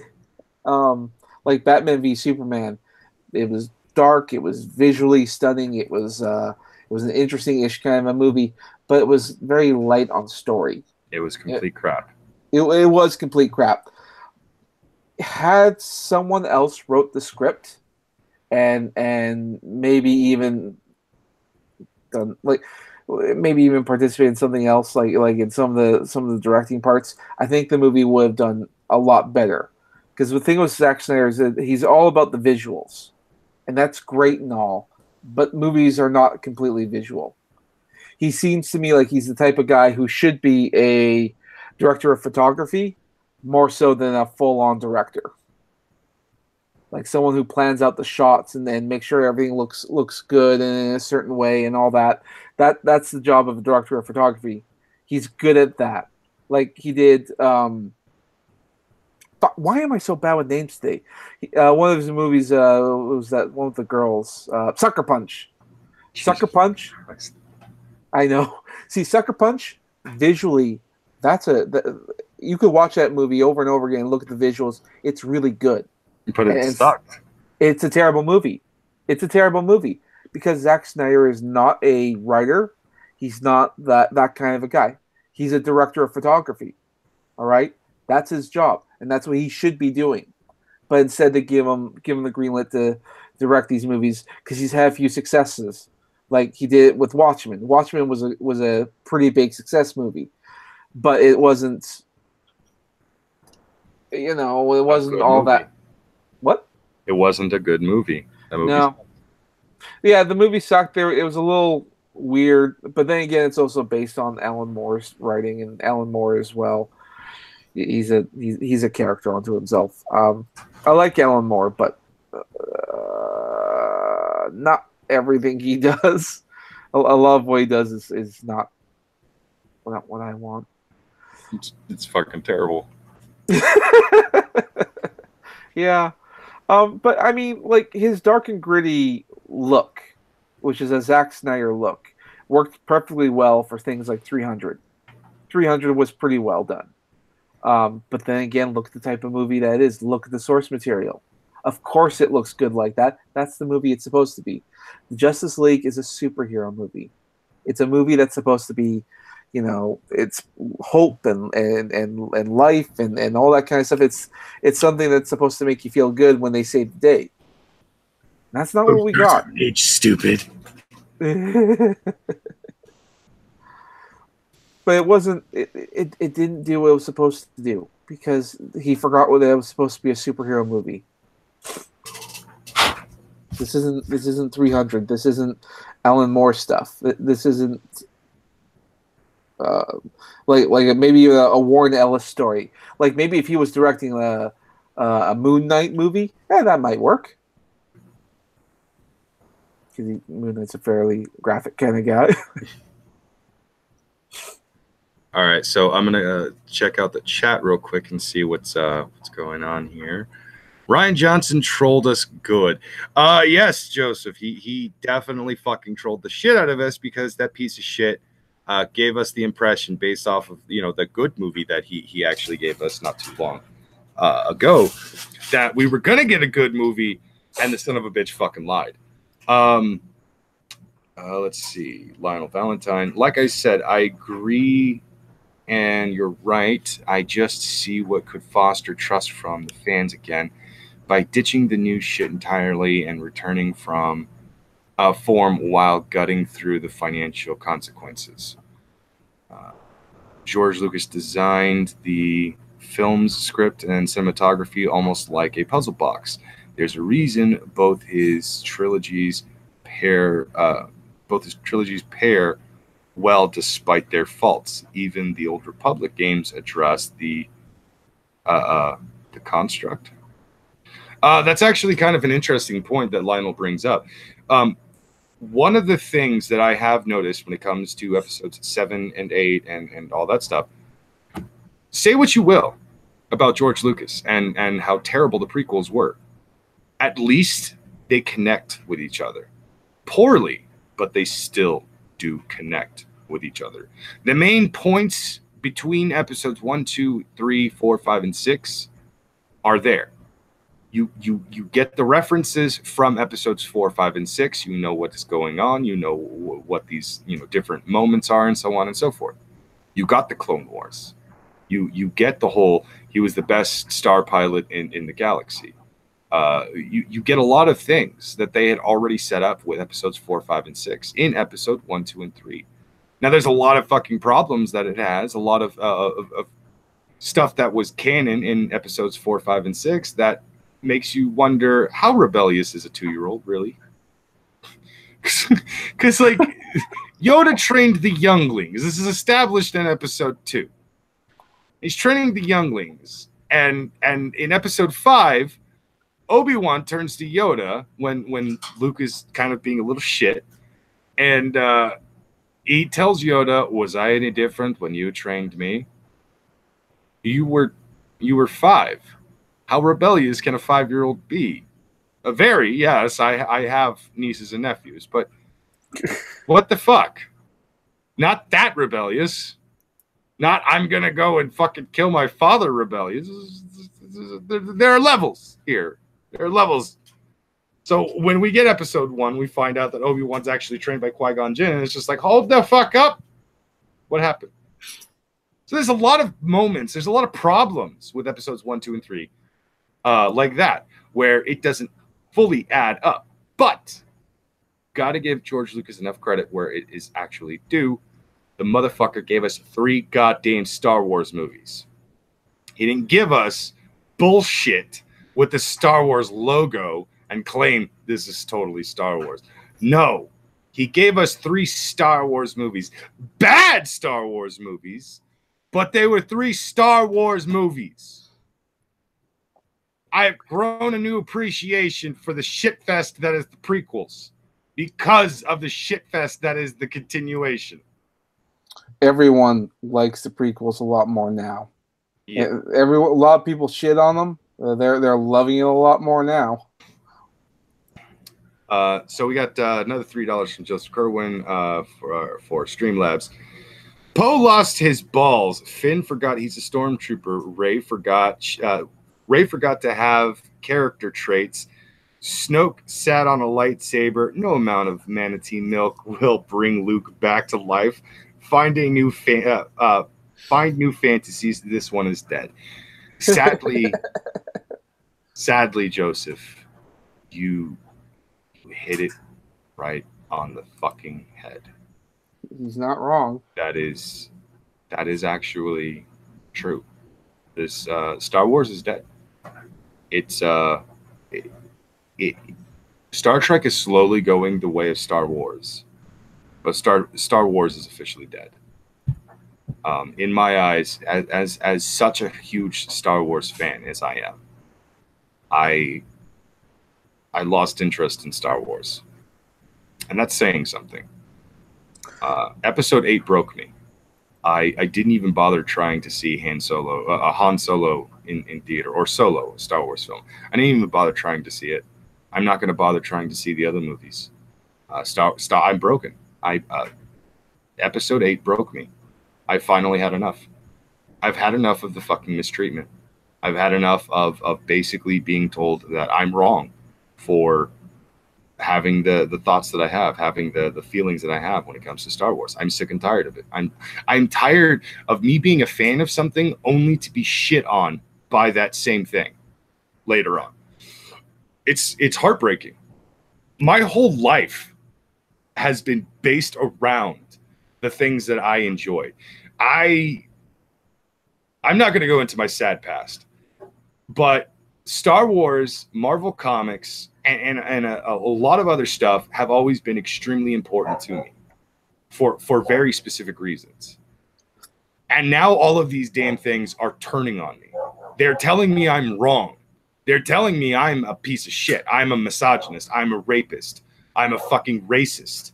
And being told that I am horrible for literally existing and I shouldn't even like this damn thing because if I don't like the perfected version, the new good version, the bullshit Mary Sue, I don't understand how any of this is even fucking allowed in a movie.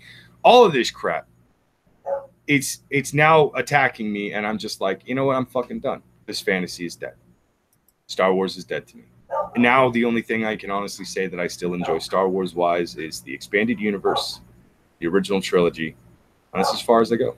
I'm gonna stick to what was before 1, 2, and 3. Because, so let me ask this, because there has been some rumblings about this, and from what I've heard, this might actually happen. That there was a Hollywood director, apparently a very famous one. He's been very vague for a reason, and Geeks and Gamers talks about this every now and then. And I have a theory as to who it is, because he said something about this a few times, about how he could do this and that. But there's a famous Hollywood director that says that he could, or that would say that he would reshoot the last Star Wars movie, The Last Jedi. Reshoot it at a fraction of the cost of what it cost them to make it, and redo the story. In other words, let's do a do-over over The Last Jedi. Now, there was a bit of a petition that I think already that made, I think it's like a good couple million people. I can't remember what the end result was because I stopped paying attention at that point.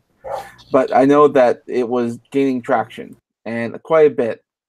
And the rumor is that they were actually talking about redoing The Last Jedi, actually taking this into heart and actually doing it.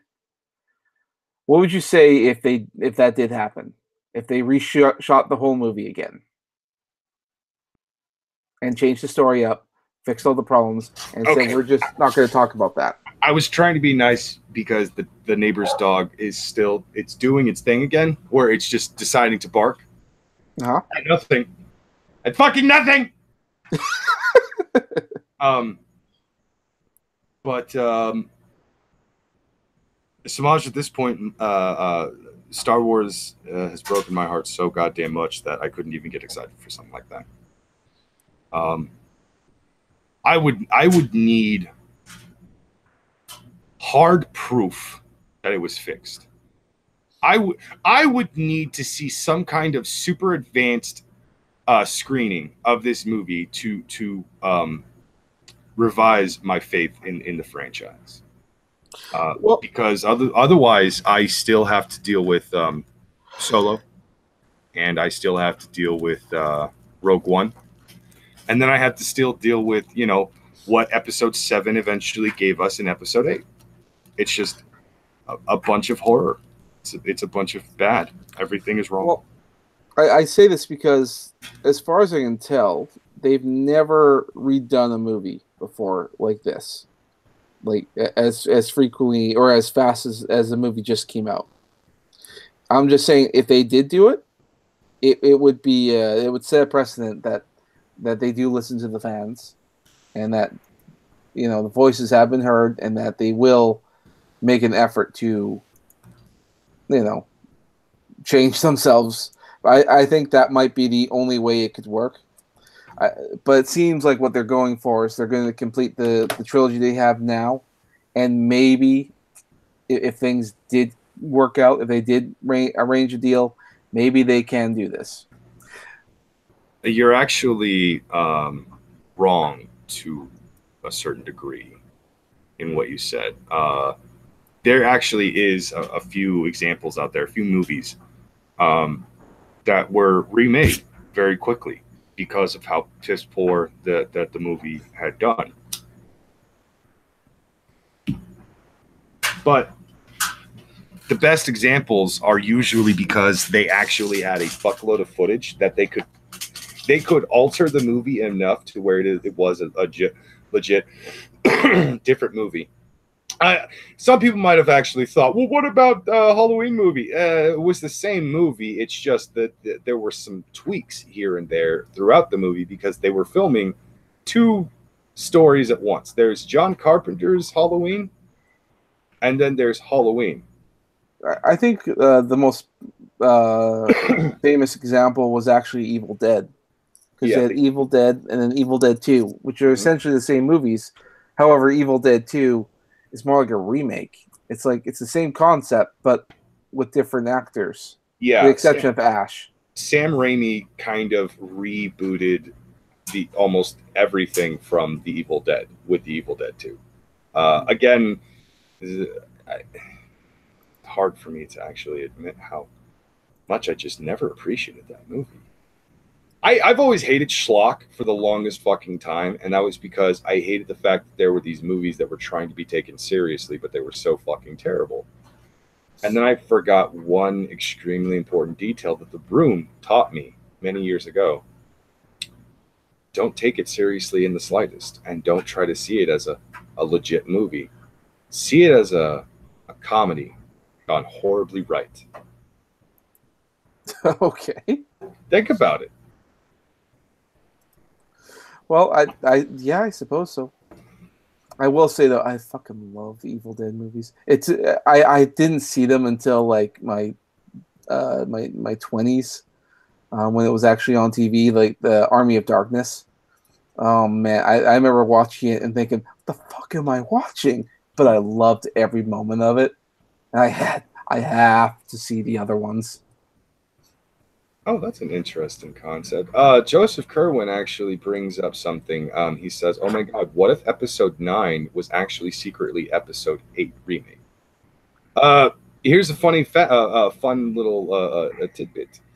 A few months back, several months back actually, before the blowout between me and a certain group of people, me and an IRL friend of mine, a former friend, used to talk about the Star Wars movies and what's been going on and stuff like that. And there was a huge rumor going around that J.J. Abrams was coming back to completely reboot almost entirely and eliminate everything that had happened in Episode 8 with Episode 9. Unfortunately, when this was brought up, everybody kept saying time loop. They were going to actually do a bit of time traveling, and that's how they were going to get the ability to revamp and completely annihilate Episode 8. And from there, JJ was supposed to continue on and make episode 10, the first ever time a 4-movie series that would count as just a trilogy. Now, I actually might be remembering it wrong in the end there, but that was actually one of their actual plans, was make episode 9 secretly episode 8, the real episode 8. And then make an episode 10, and that's the official episode 9. That was one of the plans that they actually were going to go forward with, but they decided not to.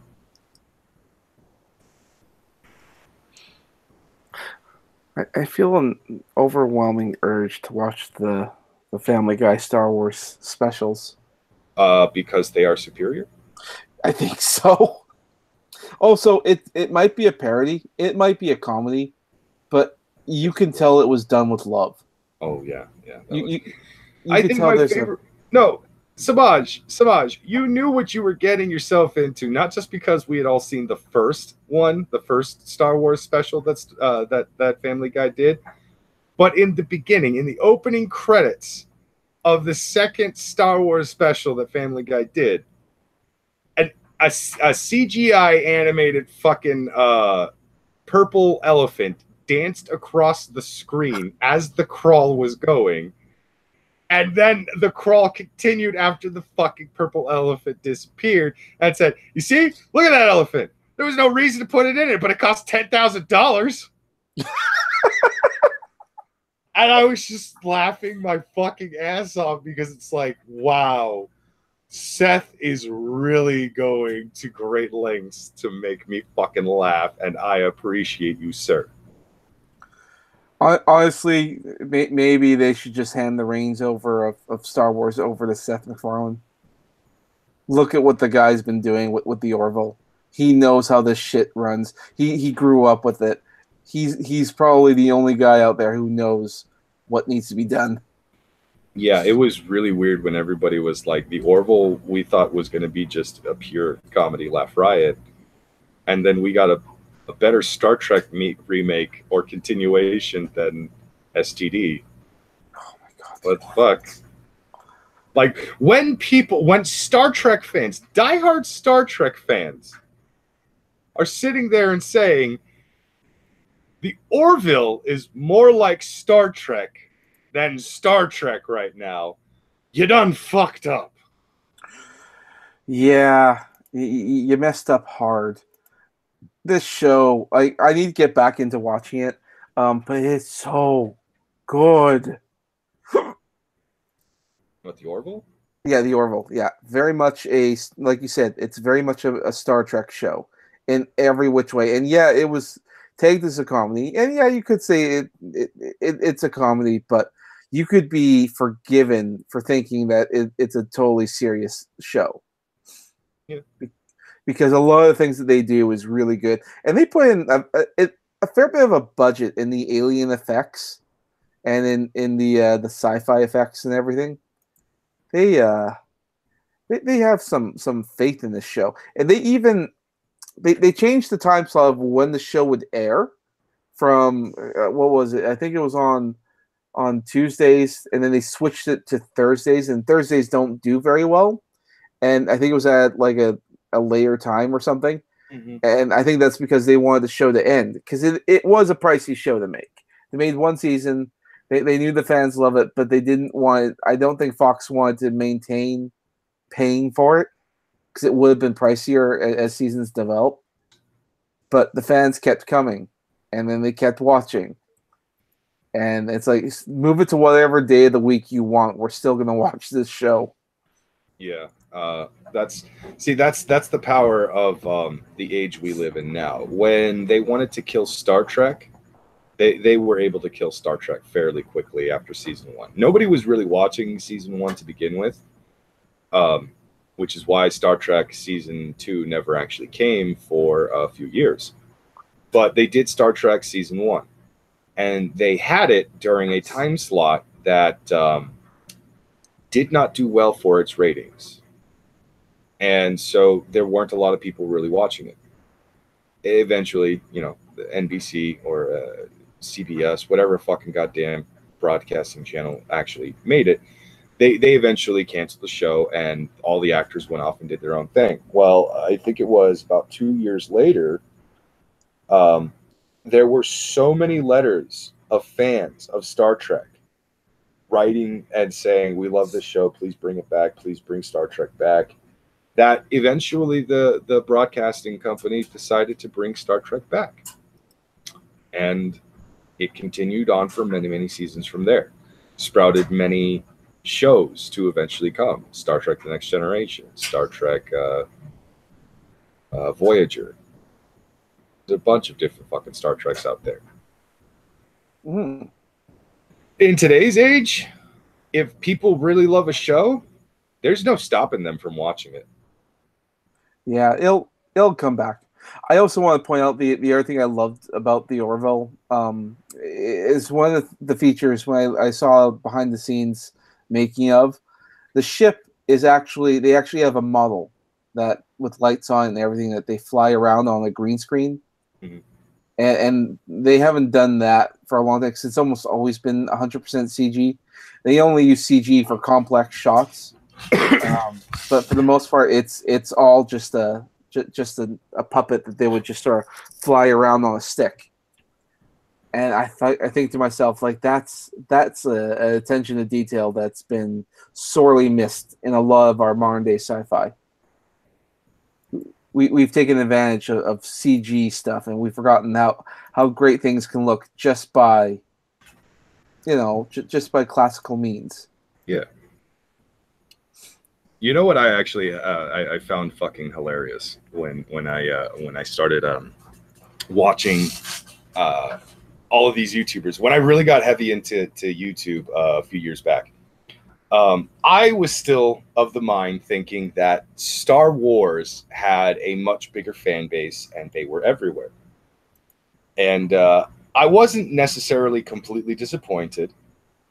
I did find a lot of YouTubers who praised Star Wars, who thought Star Wars was the shit. They loved Star Wars, so on and so forth. Like Armored Skeptic is a good example of that. I think even some black guy, Derek Blackman, he's also one of those people that's, he's a big Star Wars fan. I was unaware of how many of you fucking Trekkies were YouTubers, streamers or otherwise. I did not realize it. Like, I knew the Holidays were Star Trek fans. I knew that they were hardcore Star Trek fans, and I knew that Aiden Paladin was a pretty hardcore Star Trek fan. Did not know Failure Accomplished was a Star Trek fan. Did not know that you were a Star Trek fan. I was in complete shock and awe when I actually found out how many fucking people I stream with that actually prefer Star Trek over Star Wars. And I'm just like, Jesus fucking Christ, people. It wasn't even that good. You need to calm down. But yeah, Star Trek, you don't just have a loyal fan base. You have a massive fan base. And I still get surprised to this day how many of you fuckers there are. I'm not entirely certain on numbers and fan bases and all that. But if I had to ballpark a guess, I think that there's more Star Wars fans out there than Star Trek. And that I make that claim on the basis strictly of merchandise. Because Star Trek... You can argue on the merchandise, but let me just go ahead and say that just because Star Trek has never been very good with their merchandise does not mean that there are not more Star Trek fans. There actually are more Star Trek fans than there are Star Wars fans, especially nowadays. Maybe. I'm not entirely certain. All I know is that I see a lot more out there of Star Wars, and I think because Star Wars is easier to access than Star Trek. The thing is with Star Trek that makes it kind of cool is that there's a lot of techno babble that essentially means nothing, but you think it means something. Mm-hmm. Like a lot of what Star Trek has is pure gobbledygook. It's nonsense. It's what they said makes no sense, but you think it does, and the actors say it with confidence, and they do throw around the odd sci-fi term every now, or not sci-fi, like actual science. They throw it in there, but it's just gobbledygook. Well, yeah. What tends to be one of the funniest things is that not a lot of people know this, but when some of the most popular shit being created in today's nerd culture, nerd and geek culture, Star Trek, Star Wars, comic books, Marvel and DC specifically, stuff like that, the writers had no fucking clue most of the time when it came to science fiction, when it came to what would constitute as science fiction. They had no idea. But years down the line, I would say about 2, maybe 3 decades worth, legit science fanatics who became science fanatics because of these properties, because of these projects, because of these comic books, because of Star Trek, and yes, even because of Star Wars.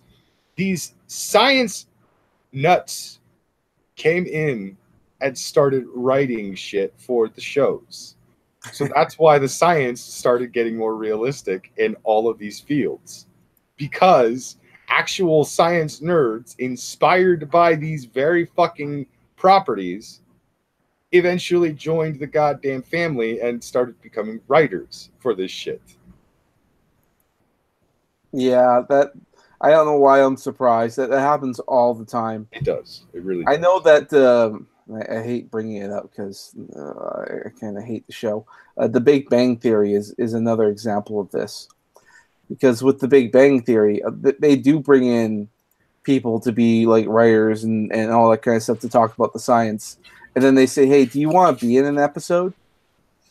And they thought, yeah, sure, why not? Let's give it a go. And they'll come in there, they'll do an episode, and then they end up becoming popular.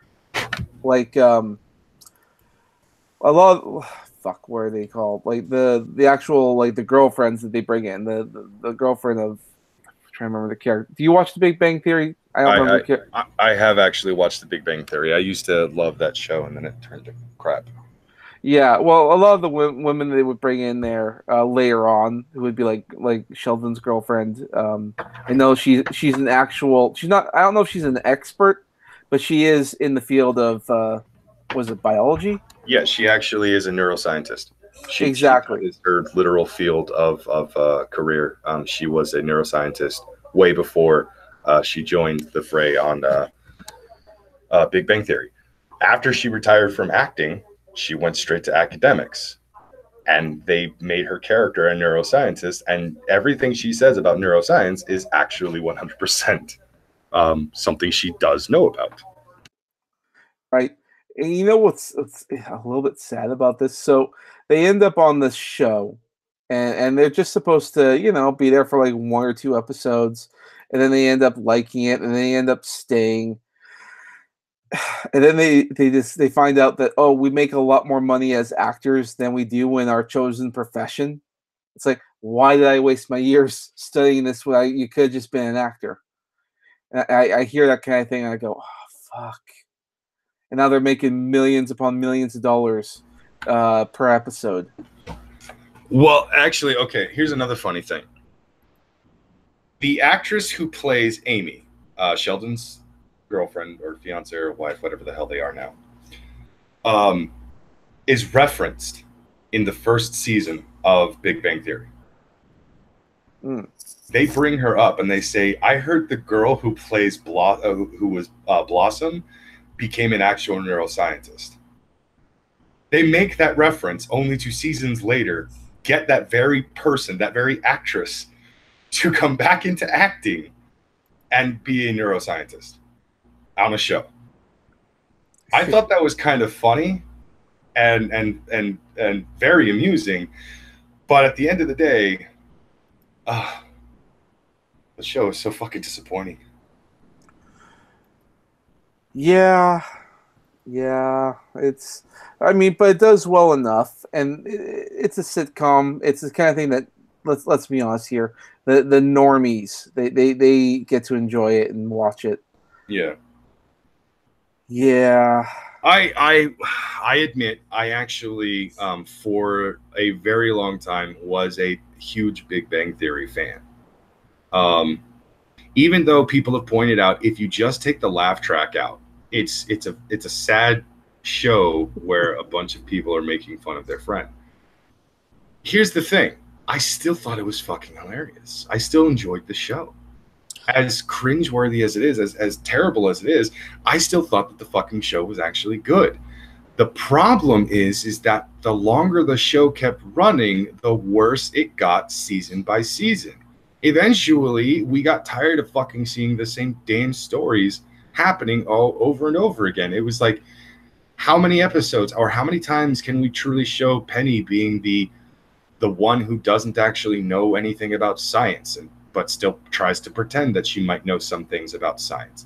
How many times are we going to see Bernadette be a complete bitch to Howard? How many times in the first, I think, 4 seasons was Howard going to be this ultimate horn dog who just basically tried to put his dick in anything with a vagina? It was ridiculous.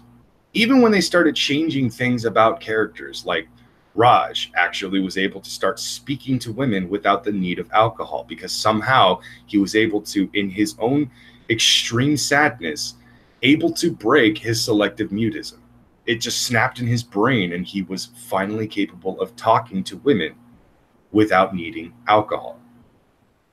It just kept getting bad. It just kept getting worse. The show had an end, but it didn't know where the fuck it was. It should have ended years ago. It just didn't. Yeah. Well, it's not like they're going to say no to it. I think they make like $1 million an episode per actor. Of course, if you're making that kind of fucking cash, you're gonna want to keep doing this. Like, I don't begrudge them I don't begrudge any of the actors involved in this, because let's be honest here, they're doing good. They're doing good. Yeah. So I'm happy for them. I hope it works out well. Oh, by the way, the actor who plays Raj in the show, the Indian, he's legitimately married to an international supermodel. Of course he is. Why wouldn't he be? He married her sometime in the 3rd or 4th season of the show. I can't remember which season it was, but like I remember watching an interview with him, and he doesn't actually have that accent. It's a fake accent, but he does. He's like Russell Peters. His parents have that accent, so that's why he's able to mimic it so well. But he himself does not actually have that accent, so he has to, like, you know, pretend he has that accent and stuff. He does have a slight accent, but it's not as thick as it is in the show. He kind of hams it up a bit. But like, if you were to watch that interview, he obviously sounds, you know, not just looks, but he even kind of sounds a little bit like he's of obvious Indian descent and everything. But it's one of those things where he kind of like, he could easily just drop it at any given moment. Johnny Galecki confuses me. This motherfucker grows a beard in between every season. I think it's so he can walk around and not get harassed. Because let me tell you, this motherfucker looks so different with the beard. It is the perfect camo. He just has to just not shave for like a month. He's good. He can go anywhere. That's true. He does really look like a completely different person. 2007 versus 2017. Well, yeah. Like, I don't know how many times I'm going to point this out to people. Johnny Galecki, between each fucking season, grows a beard out. He just, when they wrap up a season, the motherfucker just stops shaving entirely. And then he has his beard trimmer and trims it up to you know, keep that nice trim beard look going. I want to see him in another movie. You know, something that's not The Big Bang Theory. He doesn't have to. He just sort of, yeah, I mean, like, yeah, just expand himself as an actor. Yeah. He can. To bring attention to something in the chat, Joseph Kerwin has been asking us to play the Latchcomb episode from Orville. Unfortunately, Joseph, we can't do that just because of the fact that we can't actually play audio with the video. So unless we finally get OBS, which we might get it sometime in the near future, but it's not a guarantee. Until we actually get that ability, then this is pretty much what we have to deal with.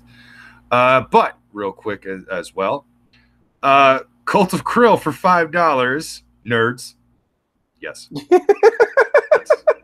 Well said, sir. Well said. I kind of feel a little bad because he actually sent this a while ago, but apparently my computer decided not to load anything. And then Joseph Corbin for $3. See The Last Jedi with an added laugh track. Ivan Ortega's video, The Last Jedi, but it's a sitcom. How not to do comedy. You know what? I think if you added a goddamn laugh track to the fucking if you added a laugh track to the movie, it would probably be that much funnier. Actually, no, it'd be sad. Yeah, maybe. Yeah. Oh, and Cult of Krill comments saying, still stands.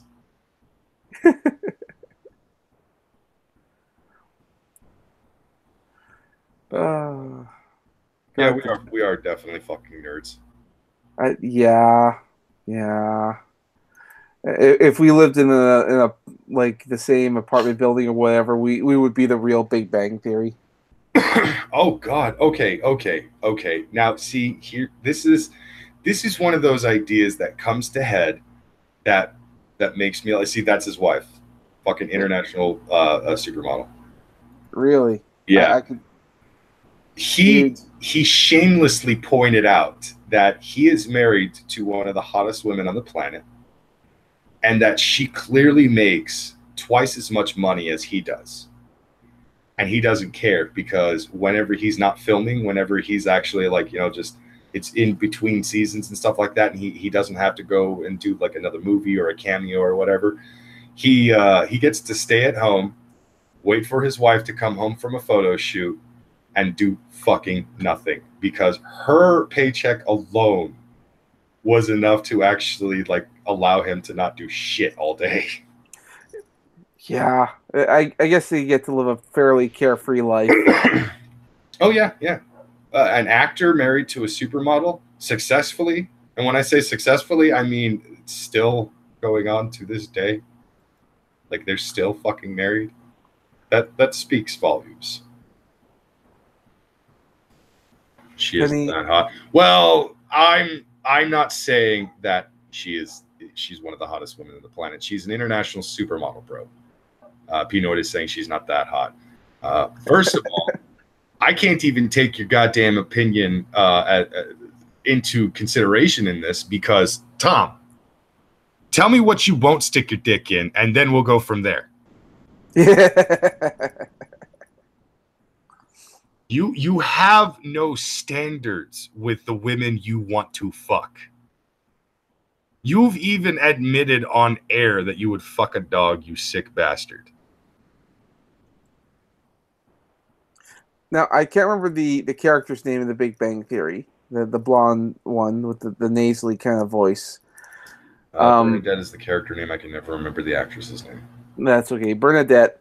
I don't think she's a bad actor. I don't think anything negative about her in that field. But I did not like her playing Harley Quinn in the Batman Harley Quinn movie. Just didn't work. You should have gotten Tara Strong. Yeah. Tara Strong is the voice of Harley Quinn. I'm sorry, but anyone who tries to tell me different can fucking suck a fat dick. Also, I just want to see Bernadette's tits. She's got the biggest tits on the show, and she's the shortest woman in the show. It's kind of a thing I have. I don't know what it is, but if you're a short woman with big natural tits, you're already aces in my book. I don't know why. I think it's because I watch way too much anime.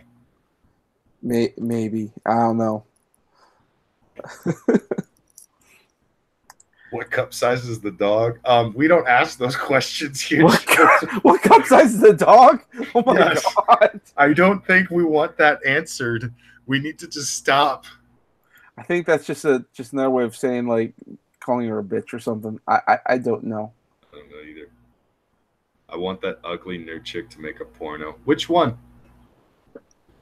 Which one, Pinoy?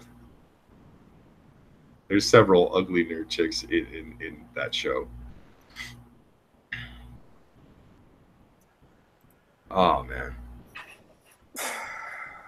it's still really very sad to know that this show actually was something that I did enjoy a great deal of, but every single season it just kept getting worse and worse. I still laughed at some of their jokes. I still laughed at a lot of their jokes, but for the most part, I caught myself just sitting there staring at the screen and just simply smiling. I wasn't really laughing. I was just enjoying certain moments. God damn it. Fucking let them in. Oh, I think this is like, you're on the Oscars, and I think they're saying let in the immigrants, like let in the Muslims. I think that's just actors being stupid. yeah, that's another thing that I actually get really fucking sick of is when the celebrities decide to get political. It's always for the dumbest goddamn things. Like, Not necessarily that, the refugee debacle wasn't exactly, I'm not gonna lie. A lot of me kept saying I want the refugees to get in here because I hate the idea of human life suffering. It does upset me. These are innocent people that are trying to run away from warlords and psychopaths who are basically just destroying their their home planet, their home country and shit. And it's just, it's unfortunate. It's very unfortunate, and it's a sad thing. But at the same time, nigga, I am not gonna risk my family's safety just because you want to bring in a couple of kids. You need to calm the fuck down. How do I know their motherfucking uncle is not actually a terrorist? Chill, bitches. Chill the fuck out. Let the vetting process happen. Stop acting like we just need to let everybody into this country and the problem will be fucking solved. Look at the problems we have now, and we can't even do shit with the numbers we're at. You want to add more to that shit? Okay. You're smart. Yeah.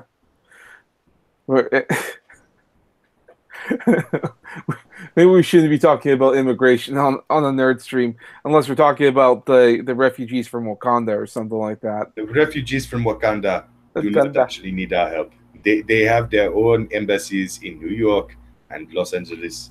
It's fine. They will be fine. Wakanda forever. But can they get there? Do they know the way? Pinoid, I'm not giving you the link because this is a nerd show and you're going to derail it into not a nerd show. No. Well, we're probably going to be winding down pretty soon. Actually, I was going to point out we're also winding down, so there's no point in giving him the link. Yeah. we are going to actually be ending this. I am fucking hella tired, and I took my pill a few minutes ago, so yeah, not going to do the same mistake I've been doing. But thank you everybody for tuning in. One second. I had a dry mouth for a second there. I've been talking so much. Thank you everybody for tuning in to Han Solo. I know that it's kind of hard to actually get the notification out to the watch link and all that stuff to basically come and check out one of the shows, just because you're not familiar with the Snatchcast yet. It's the cunt stream. It is the cunt stream. We are still the cunt stream people. The only thing that's changed about us is the title and the ability of monetization. But we still have Streamlabs. We'll have it up every single stream we do and everything. So don't worry. It's just a slight bump on the road because I fucked up. But it's a slight bump in the road. And we will try to be a little more vigilant on getting those watch links out. I will try to get them out hours ahead of time. That way you guys can actually set reminders and all that stuff, so you can come in, check us out, watch me and Semaj nerd the fuck out, and maybe make fun of each other and other people. By the way, if me and Semaj were to actually get a place together, like move in together and stuff, I think we would make a great Big Bang Theory. I think it would be fantastic because we would have to add 2 more guys and at least 1 girl to the mixture. I just don't know what those other 2 guys would be. Well, if it was Darnell, we'll see. Darnell would have to be the Raj, but the really perverted Raj that we want to shut up instead of actually, he can't help but shut up. His catchphrase would be, "Hey guys, did you check your DMs? Fuck you. Fuck you. I'm not checking my DMs." I don't trust him when we're on streams and he says check your DMs because it's just like, darnell, it's something I'm not gonna like, isn't it? So yeah, if you guys head on over to the Snatchcast and hit the like and subscribe button on the channel, remember that Snatchcast, all one word. Hit on the very militarized ape, and be sure to hit there and like our videos because we have to rebuild our channel. We have to rebuild the channel because I fucked up because I'm a moron. On top of that, what? Go ahead. I was just going to say these things happen, but I am quite pleased to see that we're back up to 154 subscribers. Thanks a lot, guys, for tuning in. Yeah, we always appreciate it. In just a couple of days, we got back up to over 100 fucking subscribers. It's awesome. Love you all for that. Join us tomorrow when we actually have a very special revamped version of what we used to have on Wednesday nights, which was Mysteries, Man. Mysteries. Because we are officially giving that show to Tom Penoid himself from Penoid News. The motherfucker is going to get drunk. He's going to come onto a stream, and he's going to say some crazy-ass shit. I highly recommend everybody come and tune in on that one, and I highly recommend that everybody fucking tell their friends, tell their sisters, tell their brothers, mom, dad, grandma, aunt, uncle. I don't give a fuck who's in your family. Tell them, come and watch Tom Penoid fucking say some crazy ass shit while he gets intoxicated, as he is already intoxicated on this fucking stream. And he will have a few guests, people that he knows and likes, people he doesn't know and like. Who the fuck knows? I don't know. It's basically a dice roll when it comes to Penoid, but fuck it. It's gonna be a laugh riot. Just joy. Let's just tell you guys that you're gonna like Penoid when he comes on tomorrow on the stream. But while you're at that, check out Penoid News. He's in the chat right now. Just click on that. And, and while you're there, give him a like and subscribe to his channel as well. And tell him the orc and the red monkey sent you and that they said, go fuck yourself, Tom. Fucking faggot ass. But one of the things you ain't going to say that Jesus Christ was the bitch made nigga. That's true. That's true. He will take your ass to church if you try to say some shit like that. Yeah, respect. All right. Thanks for tuning in. Take it easy, cunts, and get the fuck out. I did it again.